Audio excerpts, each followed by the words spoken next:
Yeah, all the wrong buttons. Yeah, I know. Oh, I hadn't realised till it said the clock, and I'm like, it's not Warhammer Sunday. Oh, it went a bit wrong. Hey everyone, it is Fox with the chickly throat from Model Making Guru. Hello, welcome. It is not Sunday. It is not Warhammer Sunday. It is impromptu Gumpler stream times. How is everyone? That was a fun start. Now, I don't know how long this stream is going to go on today because it's 1 trillion degrees in here. It's beautifully sunny outside. It's cold everywhere in the house, apart from in this room with all the lights where it's 1 billion degrees. So it will go as long as I can, basically. Should be for a few hours at least. If you're not sure what's happening today, it's not a Warhammer stream. I'm working on my Master Grade Sazabi Ver Shanghai Dragons. It's a Patreon reward bill for George. Who's one of my top tier patrons, and he's getting the full Master Grade Sazabi built up and painted in a particular colour scheme. I'm going to be reproducing a sort of colour scheme from one of the characters from Overwatch, because George's favourite team is the Shanghai Dragons. He likes to support the underdog, so I'll be doing it in those colours. At this point, though, it's going to be a Patreon exclusive build series, but at this point, we're just taking things off sprues and denubbing them and cleaning them up, so this is open to everybody. The pre-recorded episodes will be Patreon exclusive. These streams will stay open for everyone. I've basically got a whole mess of parts. Gothorm says hello, by the way. I've basically got, let's show you what we've got. We've got all of those in there. We've got all of those in there. And to top that off, I've got all of these in here as well. So that's full of parts, these are full of parts, and this is all the parts for everything. Apart from, the only stuff missing from here are the Zaku beads, and the bits for the figure, because we're going to have a very special figure with this. Let me get it for you. If you're not sure, if you've not seen this before, I have from one of my old Master Grade kits, which one I forget, I have some big clear figures. Which basically George sent me a photograph of, I think it's Diva with a mech behind her. So what I'm going to do is kind of recreate that a bit. This aren't actually the right figures, but we're going to paint them up in the right colours for Shanghai Dragons and somehow incorporate the mobile suit and this as if it's a 10-foot tall mech, not a 23-metre tall mobile suit. So that's what we're going to be doing. Today, like I say, we're just going to be slowly working our way, or I am, through all the parts. Now I've got all the bits off the sprues. Today I'm going to be denubbing and sanding. It's not very exciting at all, but I thought for the love of God I need some company while I'm doing it. So that's what you are supposed to do here. That's what you're supposed to be here for. So yes, you're keeping me company. I think I'm keeping one or two of you company while you're doing the same as well. So hello everybody, do let me know if the audio and video is okay, because I did this sort of last minute, and because I messed up and had the wrong stream going. I need to make sure the video and audio sound okay. My VU meters as usual don't seem to be doing anything. I assume you can hear me. Hang on, let me just double check that. It's not updating for some reason. Okay. I'm just checking some bits. None of my volume meters actually work. So brilliant. I don't know if I'm too loud or too quiet. Hopefully I'm all right. But let me know. So yes, today we're going to be sanding this. Now, as always, it's one of my normal streams, so as usual, if you're watching this and you want to join in the live chat, the chat is here, but I do have you can do the typey, I've got it here on my iPad. You can join in the live chat. If you're watching this on a mobile device and you can't see the chat, hit the YouTube icon, which is down here in the bottom right hand corner somewhere. It's the little YouTube icon in the player menu. Click on that, it'll magically transport you to the YouTube page, where you can join in the typey chat. And you know, the best thing about wow, I nearly broke into the best thing about Hero Quest. The best thing about the live chat is I'm going to be doing some sticker giveaways later, and you can join in and try and win some. Also, the guys in chat and the girls in chat, they're awesome. Come and have a good time. But if you are watching this, if you're in chat and you want to ask me a question, for the love of dog do, I need things to talk about. So I've got the iPad here with the chat on it, so I've got a good chance of seeing it. If you want to ask me something, stick it in chat in big fat capital letters. I'll probably see that. I might not though. Depends how fast you go. But do it in capital letters. If you want to though, you can hit the little dollar symbol at the bottom of the chat window. It's down there. Click on that and that does super chat, which is a coloured box in the chat screen, and also it pops a thing up on your telly screen in the corner and it makes a noise at my end so I know that somebody's done something. So do join in the chat. If you haven't got access to chat at all, don't panic, just send me an email. My email address is always on screen. It's fox@modelmakingguru.com. Just ask me a question, whatever you want to do, via email, and I shall pick that up. Usually I do anyway. Now, of course, as always, we do have the stream boss battle going. Our current stream boss is not me, as it says on there. It's actually Simon Reynolds, or Kevin, as we like to call him. He's known as Kevin, our Lord and Saviour, our Lord and Master.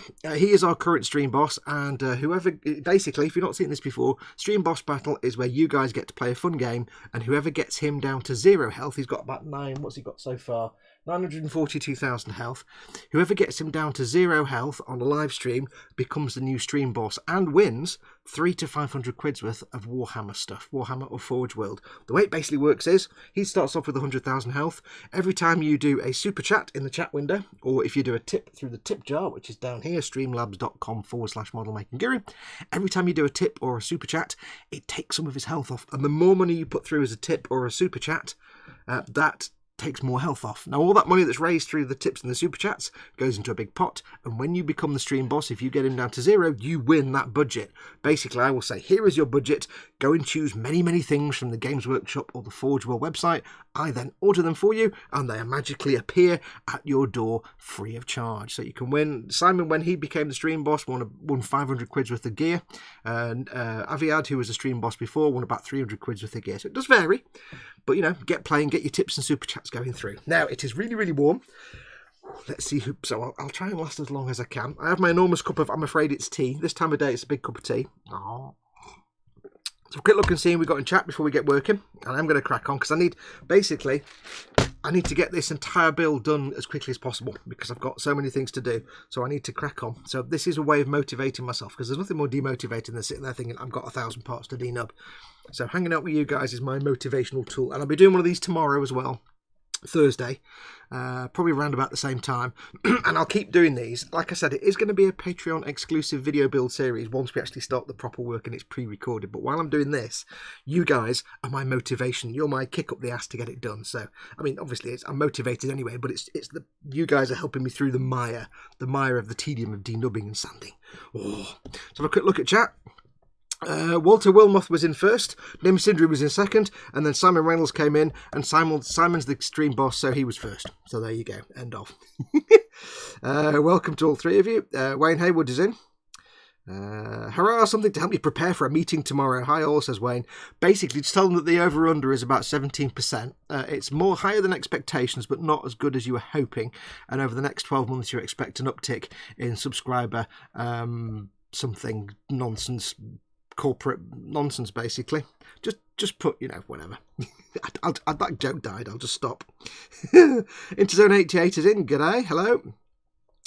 Chris at Gross Models is going to be popping in and out because he's at work.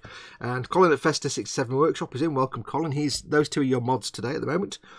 So make sure you behave. Let's have a look. Don't forget, of course, this is one of my streams. It's not an e-model stream. This is one of my streams. I don't care if you use big boy words in chat. You can use big boy words all you want. I'm not going to swear because this is monetized. But if you want to use big boy words, you can do. I don't care. Just don't be a tool in chat. Chibi Naruto has a question, which I'll come to in a minute. Snowman HFC, all right, mate. Tyrone Key, welcome, Tyrone. Nim Cinderin, hello to Nim. Yolanto Nuriski says hi. Welcome, Yolanto. You're new in the chat. I've not seen you before. Welcome. George is in. George Gabriel. Welcome, George. Hope you're doing all right. Phil Kett is in. Welcome, Phil. Shouldn't you be at work? Rascal's Hobbies. Welcome, Rascal. Sergeant Bones. Nubbity nub, says Sergeant Bones. Sergeant Bones' fault if you watch the e-model stream on Monday.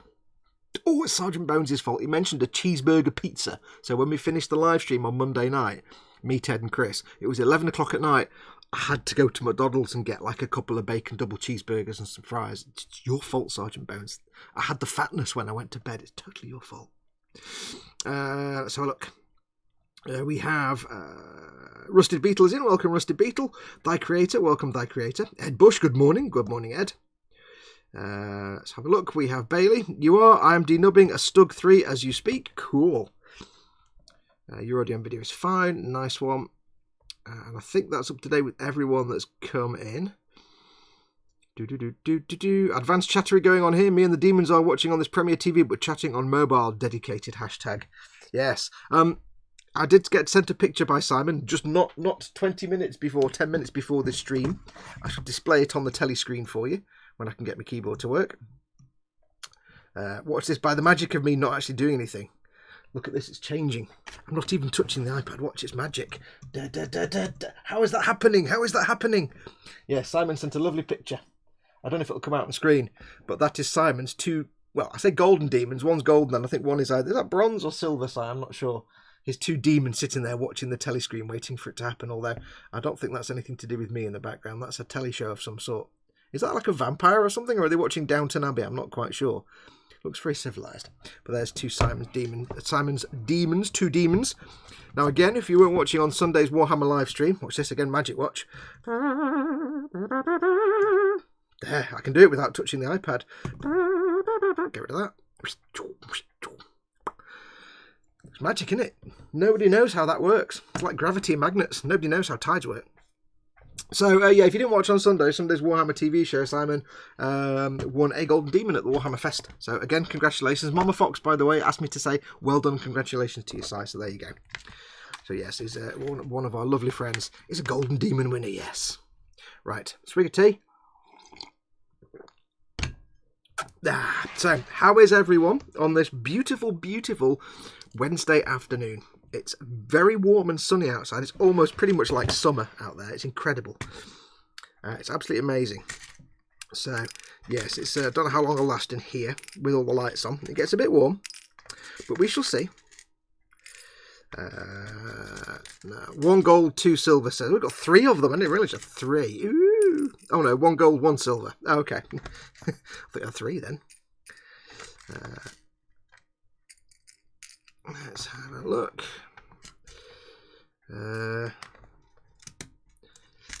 If I win, it's going to be all paints and brushes, though I may buy kits. I don't know which ones, though, says Nim. You might have a lot of choices, because I say it's typically between 300 to 500 quid, Nim. So I assume you're talking about Stream Boss Battle. So if you win, you could have a lot of choices. Si Reynolds bought a whole mess of stuff. A massively whole mess of stuff. No, I don't think I've done everything here. I've done lots of bits, but I'm not sure which bits I haven't done, so that wasn't really well planned. So today is just going to be sanding and denubbing. Nothing really particularly major. I'm going to put those there, put that there. I've got no space for any of this. Out of the way. You can go there, and you can go... I'll keep the lid shut so dust doesn't go on it. So how is everyone? As always, the usual question, bench and belly. What's on your bench and what's on your belly? Either if you've had your dinner or you're going to have your dinner later, what have you got planned? George is saying, having a massive flare-up, so my hands are useless. I'm sorry to hear that, George. I hope you'll get better soon, though. I have work tonight and I have to go into work because of a stupid meeting. New products at work, one being a s'mores bar. Ooh, s'mores bar sounds good. I've never had s'mores. Nim says, I know it's mostly because I have no interest in playing, but the sculpts are cool. Si Reynolds says, same for me, I haven't played a game in years. This is Warhammer. Since I left the company to enter academia, all of my joys in modelling and painting. Right, anyway, let's get some work done because we don't want to be sitting around being lazy all day. I've got a couple of little containers to put things in because these are tiny parts, which is not going to be the most exciting thing for you to watch. We have the knife of trimming. And what I shall do, actually, it's time for me to replace the blade. So what I shall do, before we do anything, is you guys can watch in terror, in sheer abject terror, as I change a blade. Are you ready for this? Yeah, you know how often I stab myself? Yeah. So we'll take the old blade off first of all. Dip. Oh, it didn't work. I've not got the hang of this thing yet. Hang on. Yes! I don't know how that works. It just works. And I can't remember who sent them to me. Probably Simon, because Simon sent me everything, but they're brilliant. I've got about 10 of these. They're fantastic. It's not even... This will take years to fill up with blades. I've got about 3 years out of that, and I've got about 6 more of them as well. Fantastic. What more do you need? So, time to put a new blade on. Paul Di Tommaso. Hey, everyone. Staying home with a head cold. Oh, sorry to hear that, Paul. What you need to do is eat more candy. That's clearly the course of action you need there is to eat more candy, which cures everything. Now, everybody wince in terror as I handle a blade and put it into the knife. I've never, ever yet cut myself doing this. So, now you're watching me do it on telly. It guarantees there'll be some kind of tragedy occurring. You all know I'm called Captain Stabberty, right? That's my nickname. However, I do appropriate some tools for the purpose, so I'm not that stupid. Star, I am that stupid. If you're wondering what these things are, there's Swan Morton blade removers. Because I used to have to put them in like a Coke can or in tissue in my bin. I didn't have to dispose of blades. Go on Amazon and get yourself some of these. It's a great... And all you do when you finish with them, I assume, is just dump this in the bin. I don't know because it's plastic and metal blades. So I'm just going to stick it in the bin, I guess. Or take it to the tip and ask them and say, here's a plastic thing full of blades. Where do you want me to put it? Because I'll probably have loads of them. But they're going to last me years. It's been years and years and years. That's probably going to last me about 3 years before I even fill that one up. And I got sent about 8 of them, so I've got a stack of them. Right. Let's have a look. Reading email at work, listening to the stream, says Ed Bush. Cool. Nim says, bench is nothing, taking a break, and belly is a grilled ham and cheese sandwich and some baked potato soup for dinner. Baked potato soup. This is like cheeseburger pizza. I've never heard of baked potato soup, but I find the sound of it intriguing. You need to explain more. What is this baked potato soup, Nim, of which you speak? How would you make a soup out of baked potato? I mean, I'm thinking baked potato, you get a whole potato, you put it in the oven, you bake it, and then you put some butter and some cheese in it. Maybe some chilli. Or do you mean, is it like little potatoes that are in... I don't understand. You may have to explain this baked potato soup scenario. Well, what we're doing at the minute, I'm taking the nubs off all the little pieces of the funnels that go on the back. They're very small pieces, and thankfully, they look like they're going to be an absolute doddle to clean because the nubs on these are tiny. They've only got 2. I don't even need to go in with the rough sandpaper. Just get it off with the knife.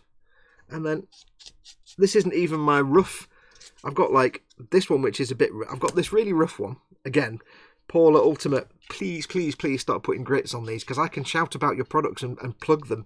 But if somebody says which one are you using, I have to go, it's the white one with the roughness. I'd love to say it's the 600 grit or the 800 grit, Paul, but I don't know which one it is because I haven't got the packet anymore. So if you can, start printing your grit on there so I can say to people, use the 500 grit and then the 3. I don't know what grit they are. So I normally use that one and then this one. This is a bit rougher, but I've got an old one of these, and this one is softer than that. So this is like a third stage. Just clean. I can just use this. I think, no, actually, maybe not. Maybe not. So yeah, Paul, you need to start putting grits on your sanding sticks. If you're wondering who the hell I'm talking to, Paul is the guy that runs Ultimate Modelling Products, and I love his sanding sticks. I've got loads of them. I love them. Ultimate Modelling Products. They are not a sponsor. I'm not affiliated. I'm not receiving any payment for plugging him. I will always plug things that I like, that I appreciate, and I find indispensable. So how is everyone? I shall have a look at the chat in a moment and see what you're all building. You know how I said those nubs are really, really small and hard to see? Yeah, they're actually not that small, and they're not that hard to see. They're just subtle, so I'm going to have to go in the file and everything now. Look at that. I don't want to get too handy with these, though, because these are the little fin funnels, and if the funnels aren't open, they need to all match up. I don't want to take too much off and have the bits that stick together, but they've got gaps. So, 1. See how many of these there are. Now, the one thing I hate about Bandai kits, the one thing I hate about these is when you get like verniers or tubes and they've always got the nub at the bottom and you have to somehow get rid of it really carefully. It's a pain in the bum. It is a pain in the bum. So I'm using my God handings. Just to get these off. And we will very, very carefully trim these with the knife, because I guarantee you when I try and get these sanded smooth, they're not going to be perfectly circular anymore. To get rid of the nub, you end up having to sand it down a bit, and this, anything like the the verniers or these tubular sections, they're a pain in the bum to get rid of these nubbages. Nubbage. So you just have to go in and get busy with it and just have it large. So I'm going in with the rough one here just to kind of smooth that down. I don't want to be chopping with the knife too much on cylinders, because if you go in with a cylinder with the knife, you end up with a dimple or a dint, and it's really obvious when you paint it. So what I'm trying to do is use a sanding sponge like this, which is a bit flexible and will conform to the tubular shape. Tubular! And I'm only going gently, and I'm going in one direction, or I'm not sanding back and forth like this, is what I mean. I just want to smooth these down. Now, these are being fully painted. This whole kit is getting a full paint job. So I don't care about making it look like plastic. If you're building a Gunpla and you're not painting it, when you do your sanding, your responsibility is to get the plastic sanded so well that it just looks like bare plastic again. That's the idea, but when you're painting, it doesn't matter. As long as you get it smooth with no sanding marks, that's all you need to worry about. And thankfully with sponges it's not too hard to achieve that, because as you, I don't know if you can see here, but the sponge squishes down and conforms to the cylinder. If you use a solid sanding stick or like a file, you're just going to flatten off the curved edges and it'll ruin everything and you'll be rubbish. But if you use a sanding sponge or sandpaper, it's just as good, but sanding sponge is a bit better because you've got a bit of rigidity but not too much. Helps keep that shape. So all I can do is drop it like that. That's part of the process. So all I have to be careful of is there's nothing left. So basically, start with the knife just to trim the excess away. Go in with this puppy, the I don't know what grit that is, grit sander, to get rid of any excess plastic. That gets it flat, but you've got lots of marks left by this. So then you go in with the next grit up, which is this one, which again I don't know what grit it is. And I've said this before, you'll know if you've watched it before. When you're sanding, if you want to end up with a nice smooth surface, the first thing you use is the thing to get rid of the bit you want to get rid of. So the bit to get rid of the nub. Everything you use after that, you're not sanding, you're cleaning up. So this was sanding the nub away. All these ones now are actually, they're not sanding anything away, they're just flattening down any sanding marks left by the previous thing that I sanded with. So the trick to sanding, start with the rough and then gradually work your way up. Finer and finer grit until you have nice smooth plastic. If you are painting, you just need to make sure you've got no marks left, or if there are any marks, that they're so small they'll be covered by your primer. If you're not painting and you're just having a built and snapped Gunpla, then you want to make sure that you go finer and finer and finer with the grit until eventually you're just left with a polishing or buffing stick or sponge and you've got basically just bare plastic. So there we have, you won't really see on camera, but that now looks like there's no nub. I can see a little hint of discoloration where the nub was, but that doesn't matter because it's just where the plastic was stressed. It's actually flat as a pancake, and when it gets primed, you won't see it. There's no scratches left in there because I've sanded them all away. Done. So that's the trick for sanding. Dad saying, hey Dad, says hello, hello, what's going on here? Sanding and denubbing. It's not exciting. Dad is another one of your mods. Dad is a lovely, lovely, lovely, lovely fella, but if you cross him, he'll go medieval on your ass and kick you into last week. So don't mess with Dad. Dad's like the equalizer. Ed Bush says, I wish it was easy to get the UMP products in the States. I compromised and went to the local Sally and bought nail sanders that have the grit written on them. They do sell them in the States. I'm just not sure where you can get them from. I think it's just mail order based. You have to get them online. Juan Ferreira's in. Hey Fox. Hey Juan. Bailey says, it is an option at Panera Bread here in the US. Oh, a baked, okay, baked potato soup. Okay. Cream-based soup, potato chunks, bacon and green onions. You can add cheese to it. And Bailey, that's where I work as a baker. Cool. It actually sounds delicious. Cream-based. This is, Nim said about baked potato soup. And it's not baked potato soup or soup made out of a baked potato. It's baked potato soup. That's why I was confused, because baked potato, here in England, a baked potato is, you get a potato, slice it, put it in the oven for half an hour, take it out, butter, chilli, cheese, fatness, eat. So I was like, baked potato soup. That's like spaghetti casserole. That's weird. Sounds nice though. Oh, yes. George Gabriel says, bench is still the Zaku that blistered my fingers. It's before breakfast right now, but dinner will be Chicago dogs. Oh, yes. I'm reminded of a book title. I'm reminded not to grab my knife by the blade either. Reminded of a book title by a man whose name I've forgotten, and who really, by any rights, I shouldn't be aware of because I'm English. But one of my favourite book titles ever, and I have read the book, one of my favourite book titles I ever heard, what I've ever come across, is Chili Dogs Always Bark at Night. Chili dogs always bark at night. Somebody could look that up and tell me who the author was, because I've forgotten. It's a very good book. It's a very funny book. It's like a book of life observations by the chap. Chili dogs always bark at night.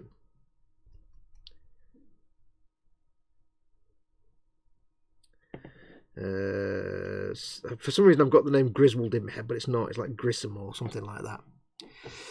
Let's have a look. Wayne Hayward agrees UMP sticks are brilliant. They are fantastic. I mean, I've used Flory sticks and I've used UMP sticks, and they're both great. I prefer the UMP sticks though.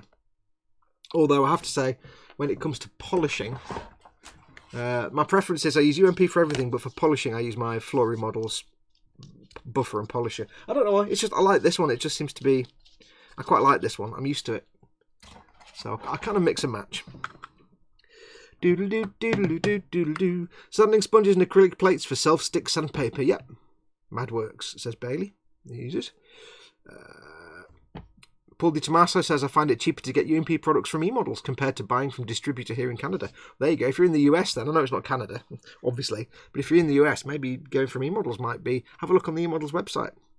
Just so everybody knows, in the interest of clarity and clearness and whatever the words are, disclosure, eModels are my sponsor. They do sponsor this channel, so there you go. Oops, Daisy. Bailey says, anything flat, I just use the plates or jeweler's files. I've actually started using metal files since I started doing Warhammer, and I'm getting really used to them now. I'm really enjoying using them because they do have some really useful uses. George says, I ordered them from eModels, wasn't too bad to ship. Yeah, I did wonder about getting them directly from eModels to the States. Because if you live in the US, because we get a lot of people in the US and Canada that watch the eModels live stream on a Monday night, and they do ship abroad to the US and Canada and places like that. They'll ship pretty much anywhere. There are some. The only thing is there are restrictions, especially to places like the US, and it's the fault of US customs and imports basically. But things like, obviously, like aerosol products, they can't ship abroad because they're aerosol and pressurized, and you can't stick them on a plane very well. There's too many regulations. It's just not worth the hassle. So there are some products they can't send. But have a look. Everybody's saying hello to Dad. Baked potatoes are the same here, says George Gabriel. Cool. Lewis Grizzard, that's it. Lewis Grizzard. Chili dogs always bark at night. It's a great book. I got it because my brother lives in Tennessee. So he brought it over one year as a present. Here's a question for anybody who lives in the Tennessee area. In this great state of Tennessee. Or in that part of the world. Is Mr. Manley still a thing? Because many, many years ago, my brother also sent me a cassette. For those of you too old, a music cassette was before CDs. We had tape cassettes. Yeah, some of you out there might not know what a cassette is. He sent me a cassette, and it was loads of recordings of Mr. Manley from the radio. Hey, hey, hey! This is Mr. Manley with another episode of How to Be Manly. And it was 1980s, and I was like 15. They were hilarious at the time. They're probably horribly dated by now and a bit misogynistic, but yeah, they're a bit. But they were very good. Hey, hey, hey! This is Mr. Manley with How to Be Manly, lesson 428. Is Mr. Manley still a thing, or is that long gone? Is that a product of the 80s, maybe early 90s? I'm in Tennessee, but I have no idea who Mr. Manley is, says Ed Bush. In that case, yeah, obviously Mr. Manley's gone. What's the name of that company that makes those sanding sticks, says Juan Ferreira? They are Ultimate Modelling Products. Ultimate Modelling Products.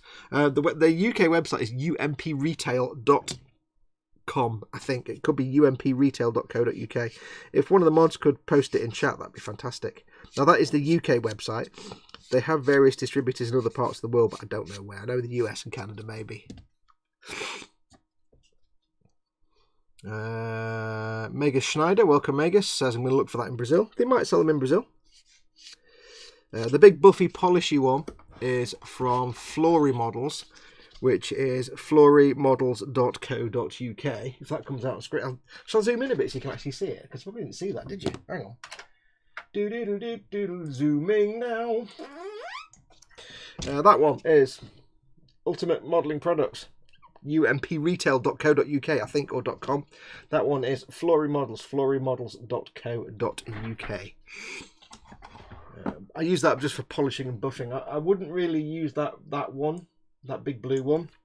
Doesn't see that much use unless I'm doing an unpainted Gunpla build, or I'm doing a part on a Gunpla that's not going to be painted, because if that's the case, I need to be sanding it back to looking like bare plastic.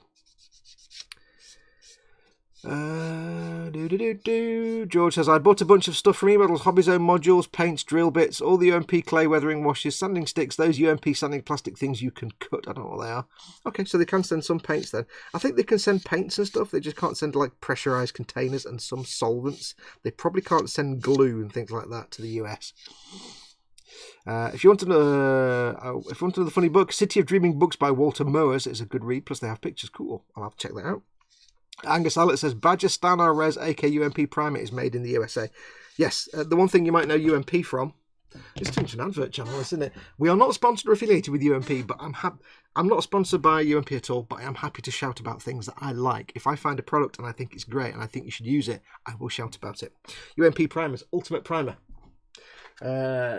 is by far my absolute favourite acrylic primer. However, if you're not in the UK and you can't get this, this is also known as Badger Stanar Res, or it's also known as Ammo by MIG. So it's like Ammo by MIG one-shot primer. They're all the same product, different labels. So Ultimate Primer if you're in the UK or Europe. I can get it elsewhere as well. Ammo by MIG if you're in Europe or the UK, and Badger Steinile Res if you're in the USA or Canada. But I think you can get all three around the world, but they're all exactly the same product. If you can't find one, you'll find one of the other ones. But it's just basically the best primer, the best acrylic primer you'll ever use. If you've ever used Vallejo primer, you need to stop doing that right away, because Vallejo primer is just ass. Get yourself some Stanar Res / Badger / one shot / UMP, whatever you want to call it. Trust me, it's the best primer you'll ever use. It's idiot proof. You can just slap it all over and you don't get a mark, you don't get a bubble. It's seamless, it's beautiful. I love it. If I could drink it instead of food, I would. Don't drink it. Okay, so that's looking a bit scratchy, so I've got a little clean up on this one to do. I've left some sanding marks at the top, so I just want to very gently, I don't want to get rid of the line at the top, because there's like you can't see on camera, but there's like a little step. I don't want to get rid of that, so I've got to be careful with these. And that's the trick with this kit. The reason why it's going to take me so long just to clean up all the parts, it's not just get them in and clean them up. First and foremost, it's a Patreon reward build, so I put my heart and soul into it, so George gets extra special levels of sanding and cleanup and painting and everything. So whatever effort I normally make to make a model kit, to sand up and clean all the parts, I put extra effort in when it's a reward build. I used to do commissions and it was the same. These aren't commissions, these are sort of reward builds now, but I put the same amount of effort in. But the difference between this and a commission is that I actually put my heart into this, because it's a way of saying thank you to the supporter, to the patron. It's not just somebody's paying me money so I've got to do it. This is a way of saying thank you. So there you go. On that note, moment for shameless plug time. On that note, of course, this is a Patreon reward build, and the full video build series, when filming starts for this project, will be Patreon only, Patreon exclusive. So if you would like to help support this channel, I do this for a living. This is my job. I do this day in, day out. And I depend 100% on my patrons and the income I get from YouTube, which is not that much, but it's I depend mostly on the income from my patrons. If you'd like to help keep this channel going and help support me and keep the lights on and keep food on my table, you can do. My Patreon page is just patreon.com/modelmakingguru. You can support me from as little as $1 a month, or as much as little as you like, basically. And it just allows me to keep doing this and keeps the lights on, keeps the bills paid. And as I get more and more patrons, of course, it goes from right now Patreon is paying the bills, keeping me from living on the street. But as my number of patrons increases and my patronage goes up, it will then start to expand into, I can buy, a professional camera, I can do more things, I can get kits to actually build, I can do all kinds of good stuff.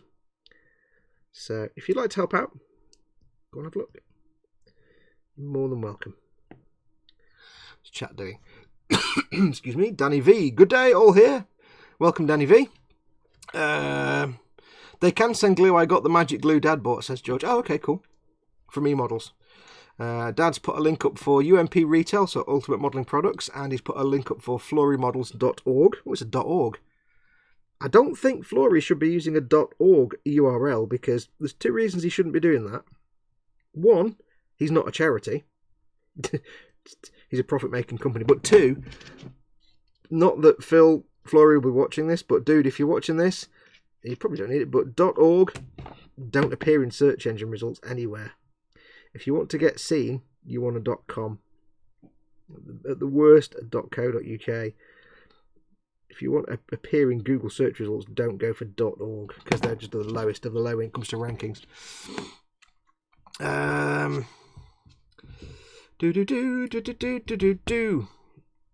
Nim Cinder, I just rattle can prime mostly because I don't have an airbrush. Nothing wrong with rattle can primers at all, Nim. Nothing wrong with that at all. If I had my way, I would constantly use rattle can primers because I'm lazy and I don't want to really have to get my airbrush out.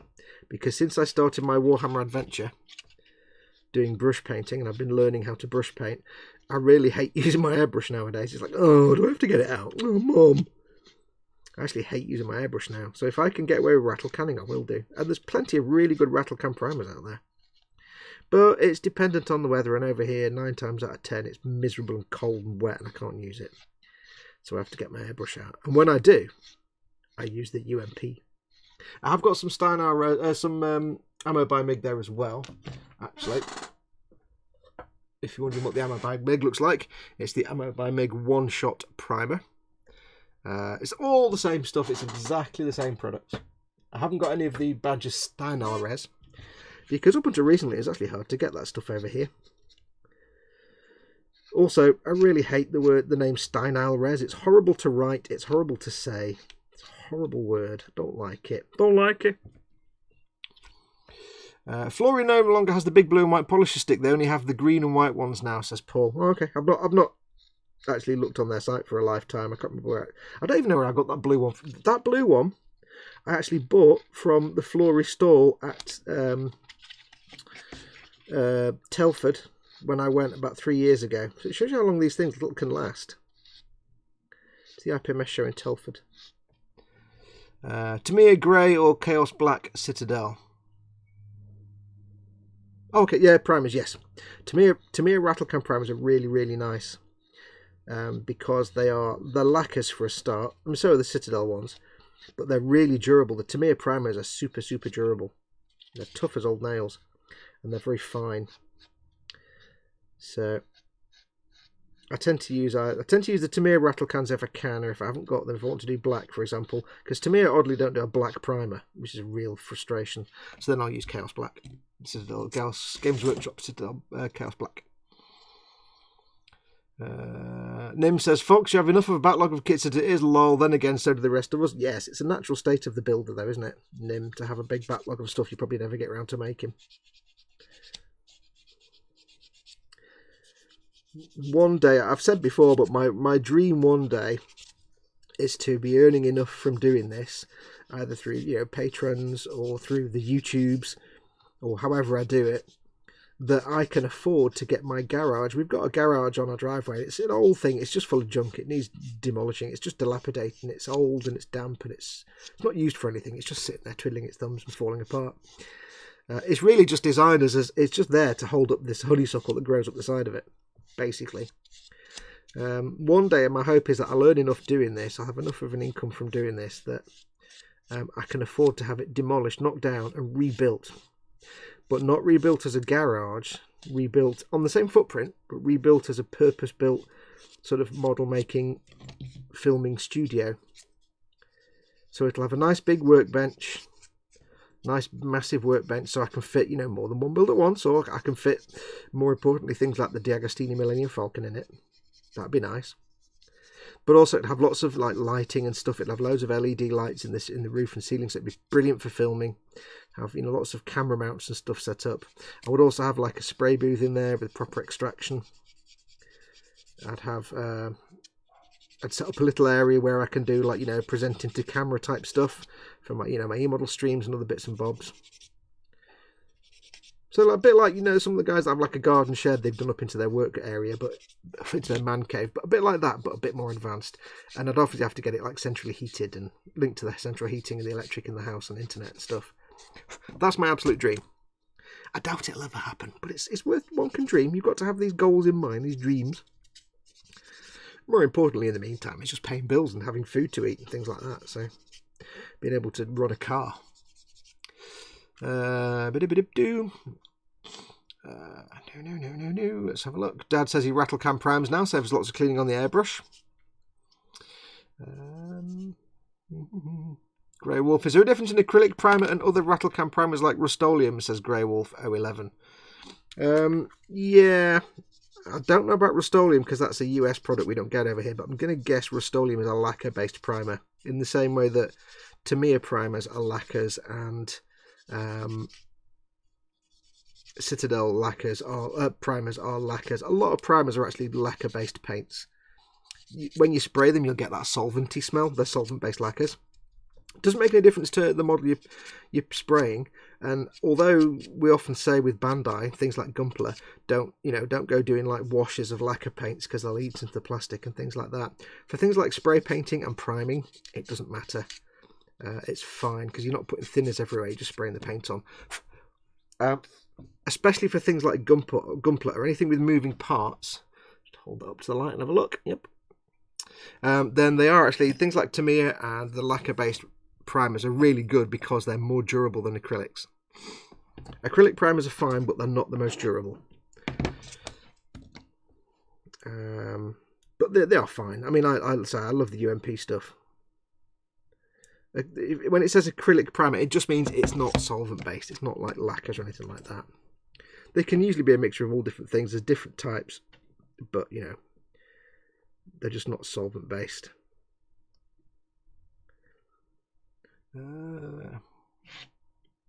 I've seen a few people on Reddit and Facebook claim they have in fact cleared their backlog, says George Gabriel. Lies.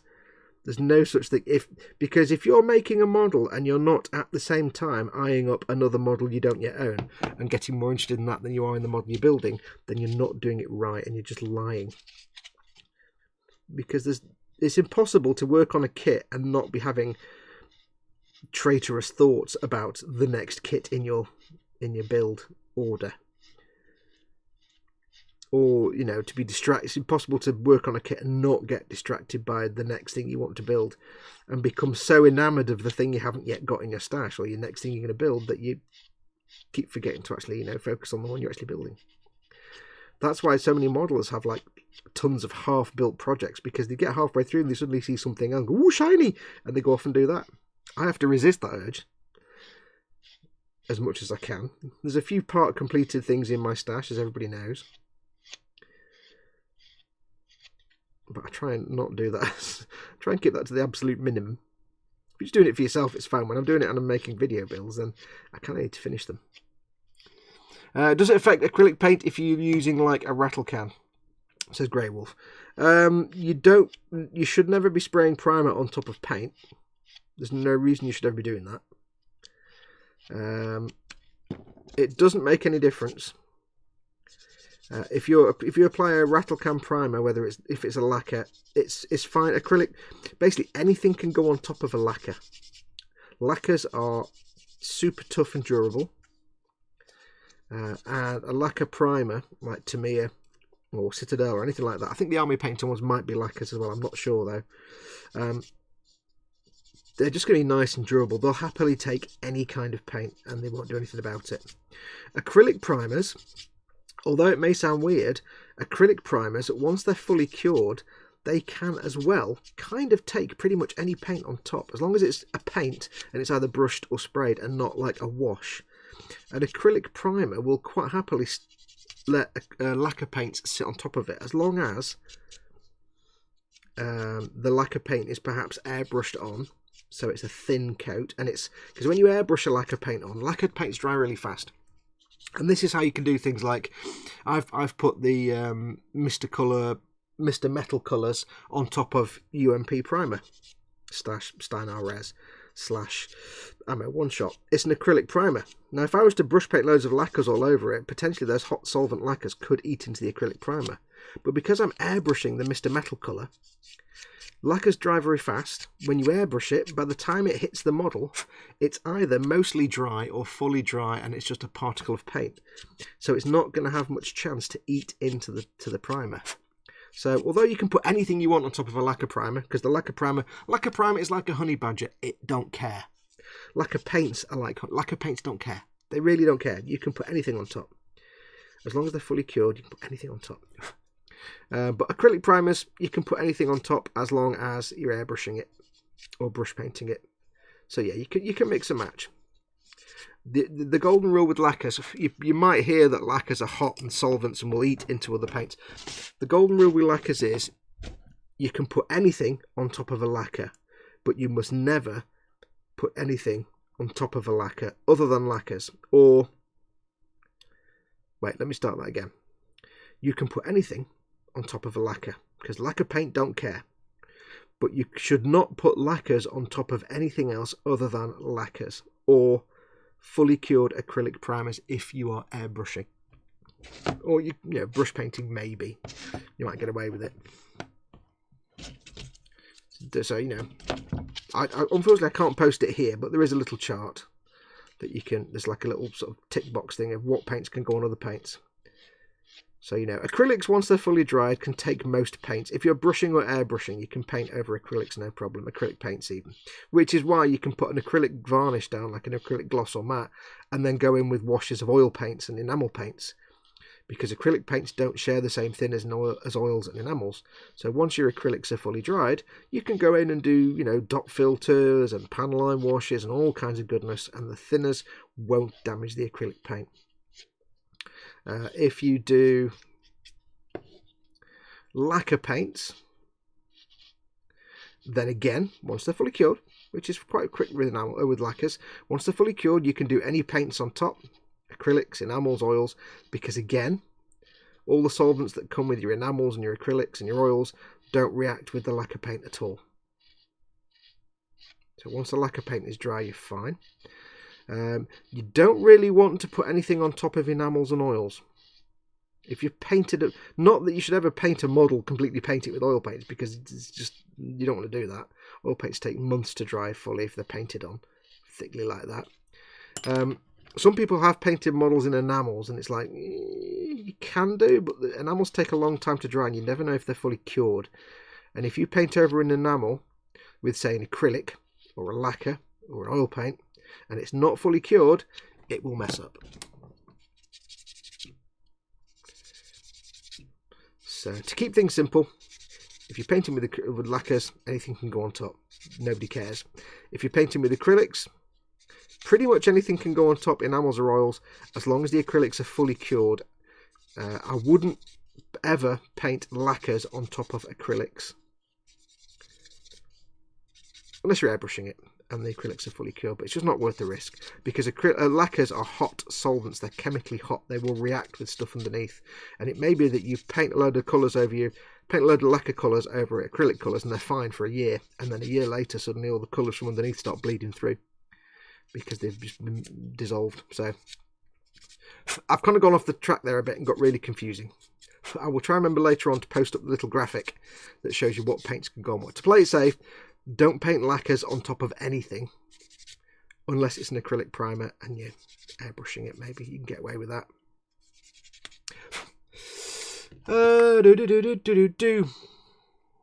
It can get a bit confusing. I was confusing myself. They're trying to explain it. Acrylic and water-based are not synonymous, says Bailey. Yes, acrylic doesn't necessarily mean water-based, although it should do.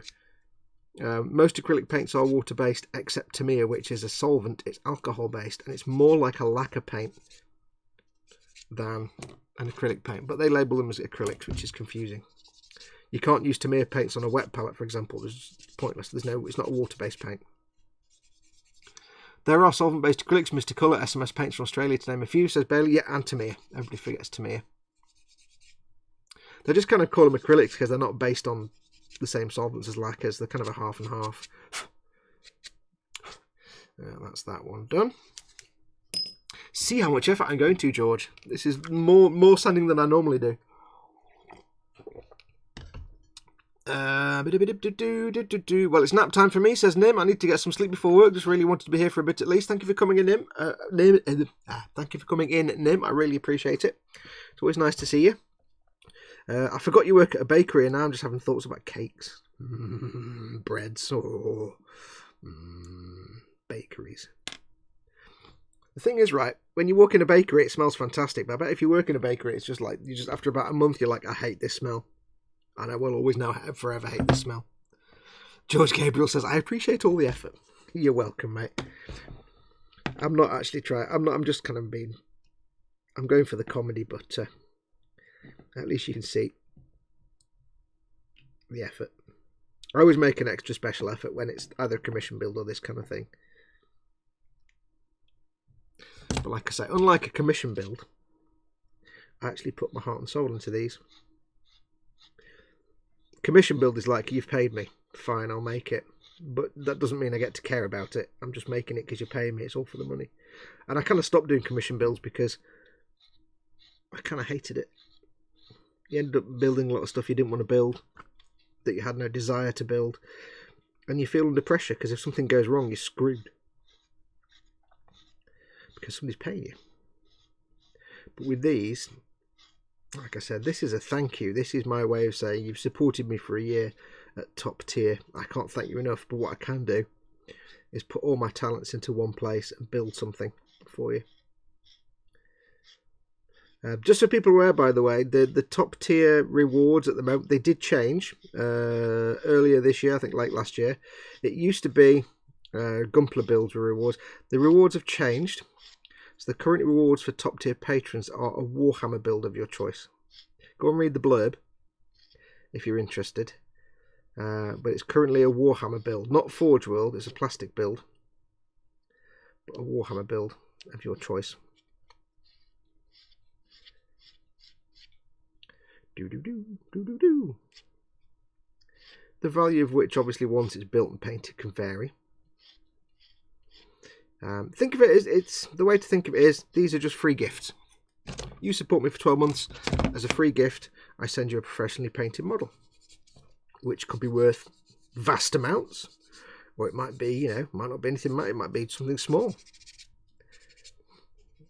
Depends what the person wants.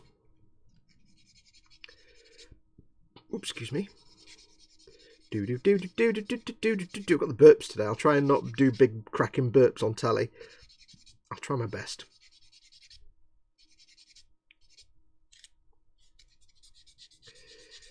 Oh, I have a public announcement, by the way. If you haven't watched it yet, and if you haven't watched it, you should have done.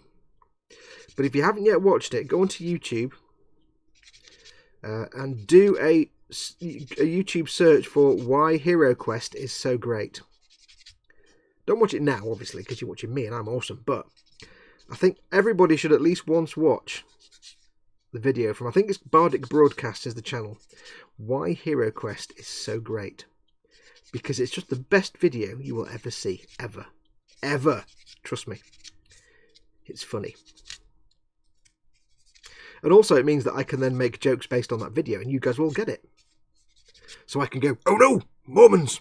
And you'll know what I mean. Or I can say Gravity Land and you'll know what that is. Or I can drop in a subtle, the best thing about Hero Quest, and you'll know what I'm talking about. Because right now, none of you do. You have to watch it. You have to watch it. Beck Storm is in. YouTube didn't notify me of the stream. You have to click the notification bell, Beck, but if you already have, then it's just that YouTube's just balked and rubbish, basically.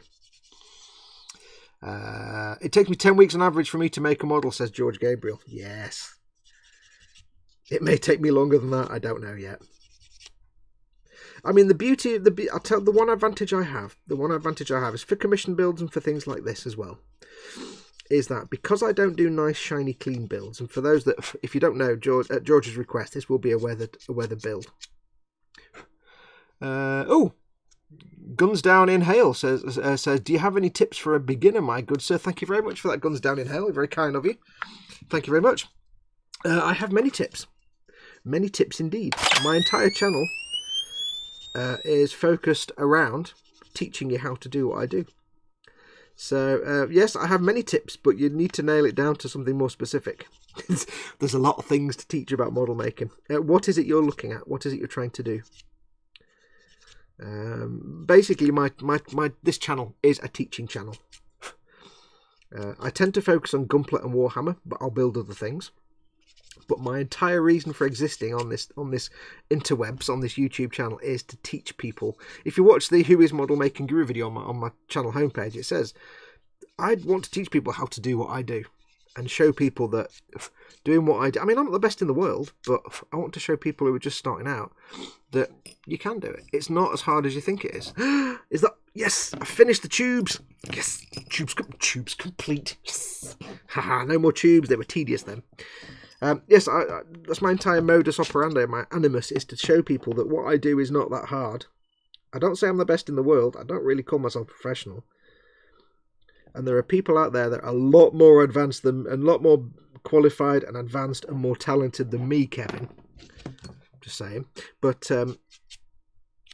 I try and look at people and say, if you're just starting out, I want to show you how I do it, so you can do it that way, and you can learn from me, and then go off and find your own way to do it. It's not that big and scary. So yeah, I'm happy to answer any questions about anything. As long as it's something I've done, I can help you. If not, I can probably point you in the right direction. But yeah, feel free. That's what this channel's for. So if you have questions, you want help with stuff, just ask. I would also say, guns down in hail. I would also say, obviously, I'm happy to help with stuff as often as I can, and you're more than welcome to. I always say to people, if you've got questions, send me emails. Although, well, I would say send me emails, but I'm rubbish at responding to emails because I never get around to it. So I would say, put comments on my videos. Hit me up on Facebook. Get hold of me in chats like this. I'm always happy to shoot the breeze and tell you how I do things and explain stuff. That's what I'm all about. But I would say, if you want, because I'm not always around, and there's nothing worse than saying, help, how do I do this? And then I don't reply for like 2 days. I'm only one man. You should join the Model Makers Boom Hut. If Dad or Colin or anybody could very kindly post a link to the Model Makers Boom Hut, that would be super awesome. It's a Facebook group I set up purely because I'm not always here to answer questions. And it's basically a nice, friendly place. Thanks, Dad. It's a nice, friendly Facebook group that's all about aimed at meeting other builders and helping each other out, helping each other progress. There's no bitching, no snarking, no nastiness allowed. We don't allow it. And it's a really friendly space. If you're on Facebook, just pop in, join in. Submit a request and we'll get you in there within 24 hours. If you're not on Facebook, I know some people don't like Facebook, we can always set up a random fake profile. It doesn't really matter. He said, thanks, I would love to join. You would be more than welcome. There's about coming up to about 3,500, 4,000 members now. And we vary from hardcore professionals. There's some hardcore pros in there. There's lots of absolute beginners. It's mostly amateur builders. There's a few professionals in there. There's lots of absolute beginners. There's people who are working on films, special effects and models for films. I'm looking at you, Lonely Stick of Dynamite. Gone quiet. I don't know if you're watching, by the way, but you've gone quiet on that bit. We've not had any updates from you for a while. What's going on with Lonely Stick of Dynamite? Yeah, we've got people doing stuff for film. We've got people who actually work in film. We've got people who do glass blowing. It's not just model making. It's anything you want. So yeah, but ask away. Feel free to ask anything you want. But before I get to that, I was in the middle of saying something. What was I talking about? Takes me 10 weeks on average for me to make a model. Oh yeah, so anyway, yes. So George wanted this weathering, and the advantage I have is that because I don't do shiny clean builds, it seems really weird. It's actually faster to do a weathered build with all the extra weathering techniques than it is to do a clean shiny build where there are no weathering. You might think, well, hang on. If I do a clean shiny build, I've got to prime and paint it and assemble it if I'm doing a gunpla. If I'm doing a weathered build, I've got to prime and paint it and assemble it, and then do chipping and streaking and maybe a dot filter and maybe some rust effects and maybe some pigments and maybe some other bits and bobs and washes. How is that faster when you've got more things to do? And the simple answer is, when you're doing a clean build, you have to do everything super carefully. You have to proceed twice as slow. It's like it's like walking along with a carrier bag full of cans of beer, or walking through a crowded, jostling bar with 6 pints of beer in your hand, and you've got really little grip because the glasses are wet. One of them is nasty scary and takes a long time because you go really slowly because you don't want to drop it. And one is you just stick them in the bag and walk home, and then get home and watch the video and get your beers out. So I find it easier because I know that when I'm say painting or assembling a model, not that I'm cutting corners, not that I'm being lazy, it's nothing to do with that, but I know if I'm doing an absolute pristine showroom finished build, whatever I'm building, if I put a layer of paint down and suddenly find that, oh, there's actually a sanding mark showing through the paint that I hadn't noticed before, I have to strip that part and resand it and then repaint it. Whereas if I'm doing a build that's got weathering like this is going to have, then, you know, if I get the whole thing painted up in the base colours and suddenly find, oh, there's a little tiny bit of a sanding mark there, then I can still do that. Or I can build that into the weathering. See? Or more importantly, if I'm painting with, what was that? Something pinged through. That was... Guns Down Inhale has subscribed. Thank you very much for the subscription as well. Welcome. Don't forget to click the notification bell, because I don't just do live streams, I do pre-recorded stuff, but some of my live streams like this are really last minute. And you might not see on Twitter or Facebook that they've been posted up that I'm going to do them, so do make sure to hit the bell. So yeah,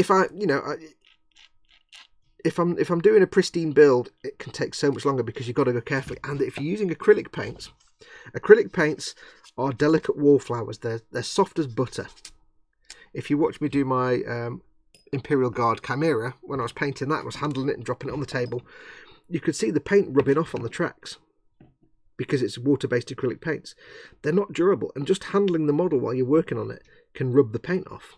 Now, if I'm doing a pristine showroom sports car or fighter plane or Gunpla or something, that's a real problem, because then I've got to go and fix that, and it might not be the case that you can just touch something in. You might have to, again, strip it down completely and start again. Whereas, if you're doing a weathered build, and it's going to have paint chipping, then, when you do that, it will either be that you can fix that with when you paint the chipping on, so you're just adding paint chipping where there's already paint rubbed off, or, depending on the colour of the plastic underneath, you can just make that part of the weathering. If I'm making a model that has loads and loads... Something came through, what was that? Louise Vickers says subscribe. Thank you, Louise. Very kind of you. Don't forget to click the notification bell. I need to blow my nose, or wipe my nose. Yeah, if you're making a model that's going to have lots of chips on it, then depending on the colour of the plastic, if you've been handling it to paint it and some of that paint's rubbed off on the edge, then that's a paint chip. If the plastic underneath is, say, a grey colour, then in your head canon you can say, well, the primer underneath the paint on the real vehicle might be grey. That might be where the metal shows through. Or you can leave that bit of paint that's come off and paint another chip in the middle to show rust. You can use that. You can use it to your advantage. So you can, if you're doing weathering like I do, you can motor through a build faster than someone who's doing an absolute pristine showroom condition kit. And I will always take my hat off to people who do, like, cars and motorbikes and shiny planes, because it's not my wheelhouse at all. I have no interest in making model cars and planes and things like that. They're not anything. The subject is not anything that interests me. I have no interest in making model cars unless they're rat rods or weathered in some way. But making showroom condition clean cars, no interest. It's just, I'll do it. I've done it before. It's just I wouldn't choose to. But I'll always take my hat off to people that do that, because one of the reasons I don't do them is because they don't interest me, but also I know I actually don't enjoy doing clean models. It stresses me out. It's too stressful. With a weather model, I can be all ham-fisted and handle the parts willy-nilly because I know that they're either going to be weathered or that the actual act of handling it will remove some of the paint and give it that weathered look. And I actually recommend, if you're doing a weathered build, if you're doing a model that's going to have chipping and it's going to have weathering of faded paint,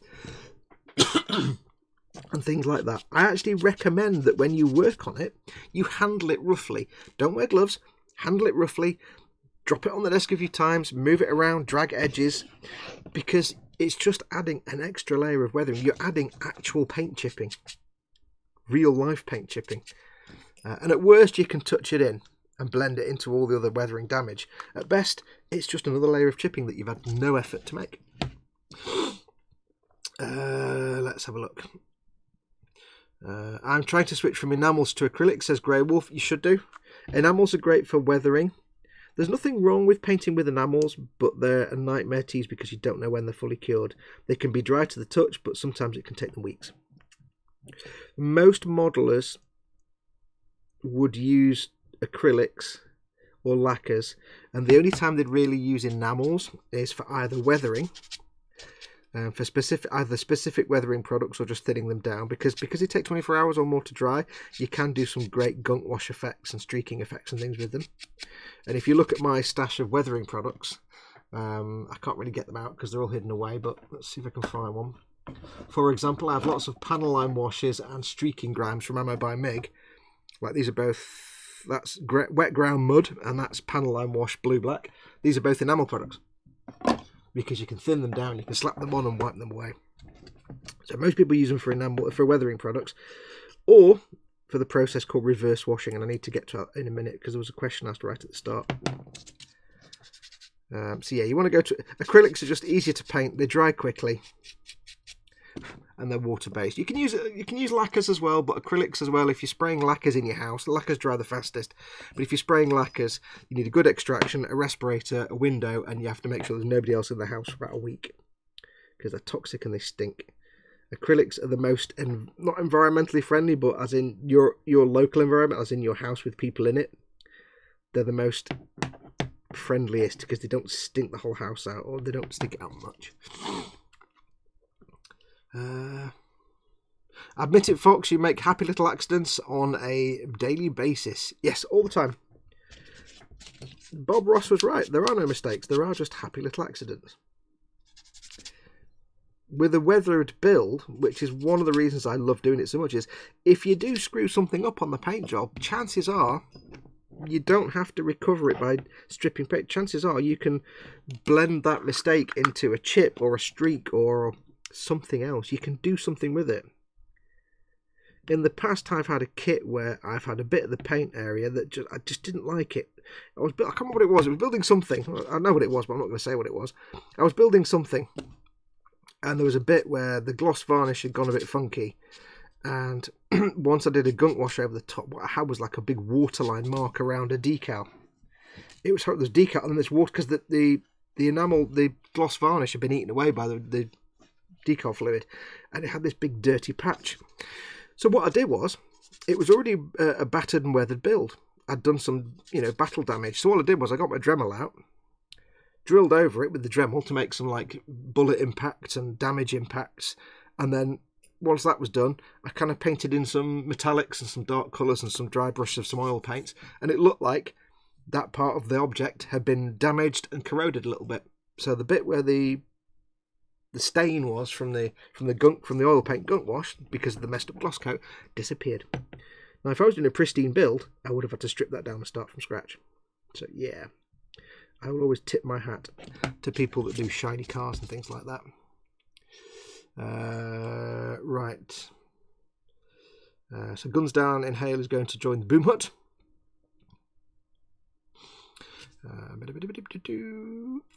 Beckstorm says, it also depends on how shiny you want it too. If you're doing a shiny model, God knows how long it's going to take me to wet sand, compound polish and wax my Sinanju. Yeah, that's the other thing. I used to do auto detailing for a living.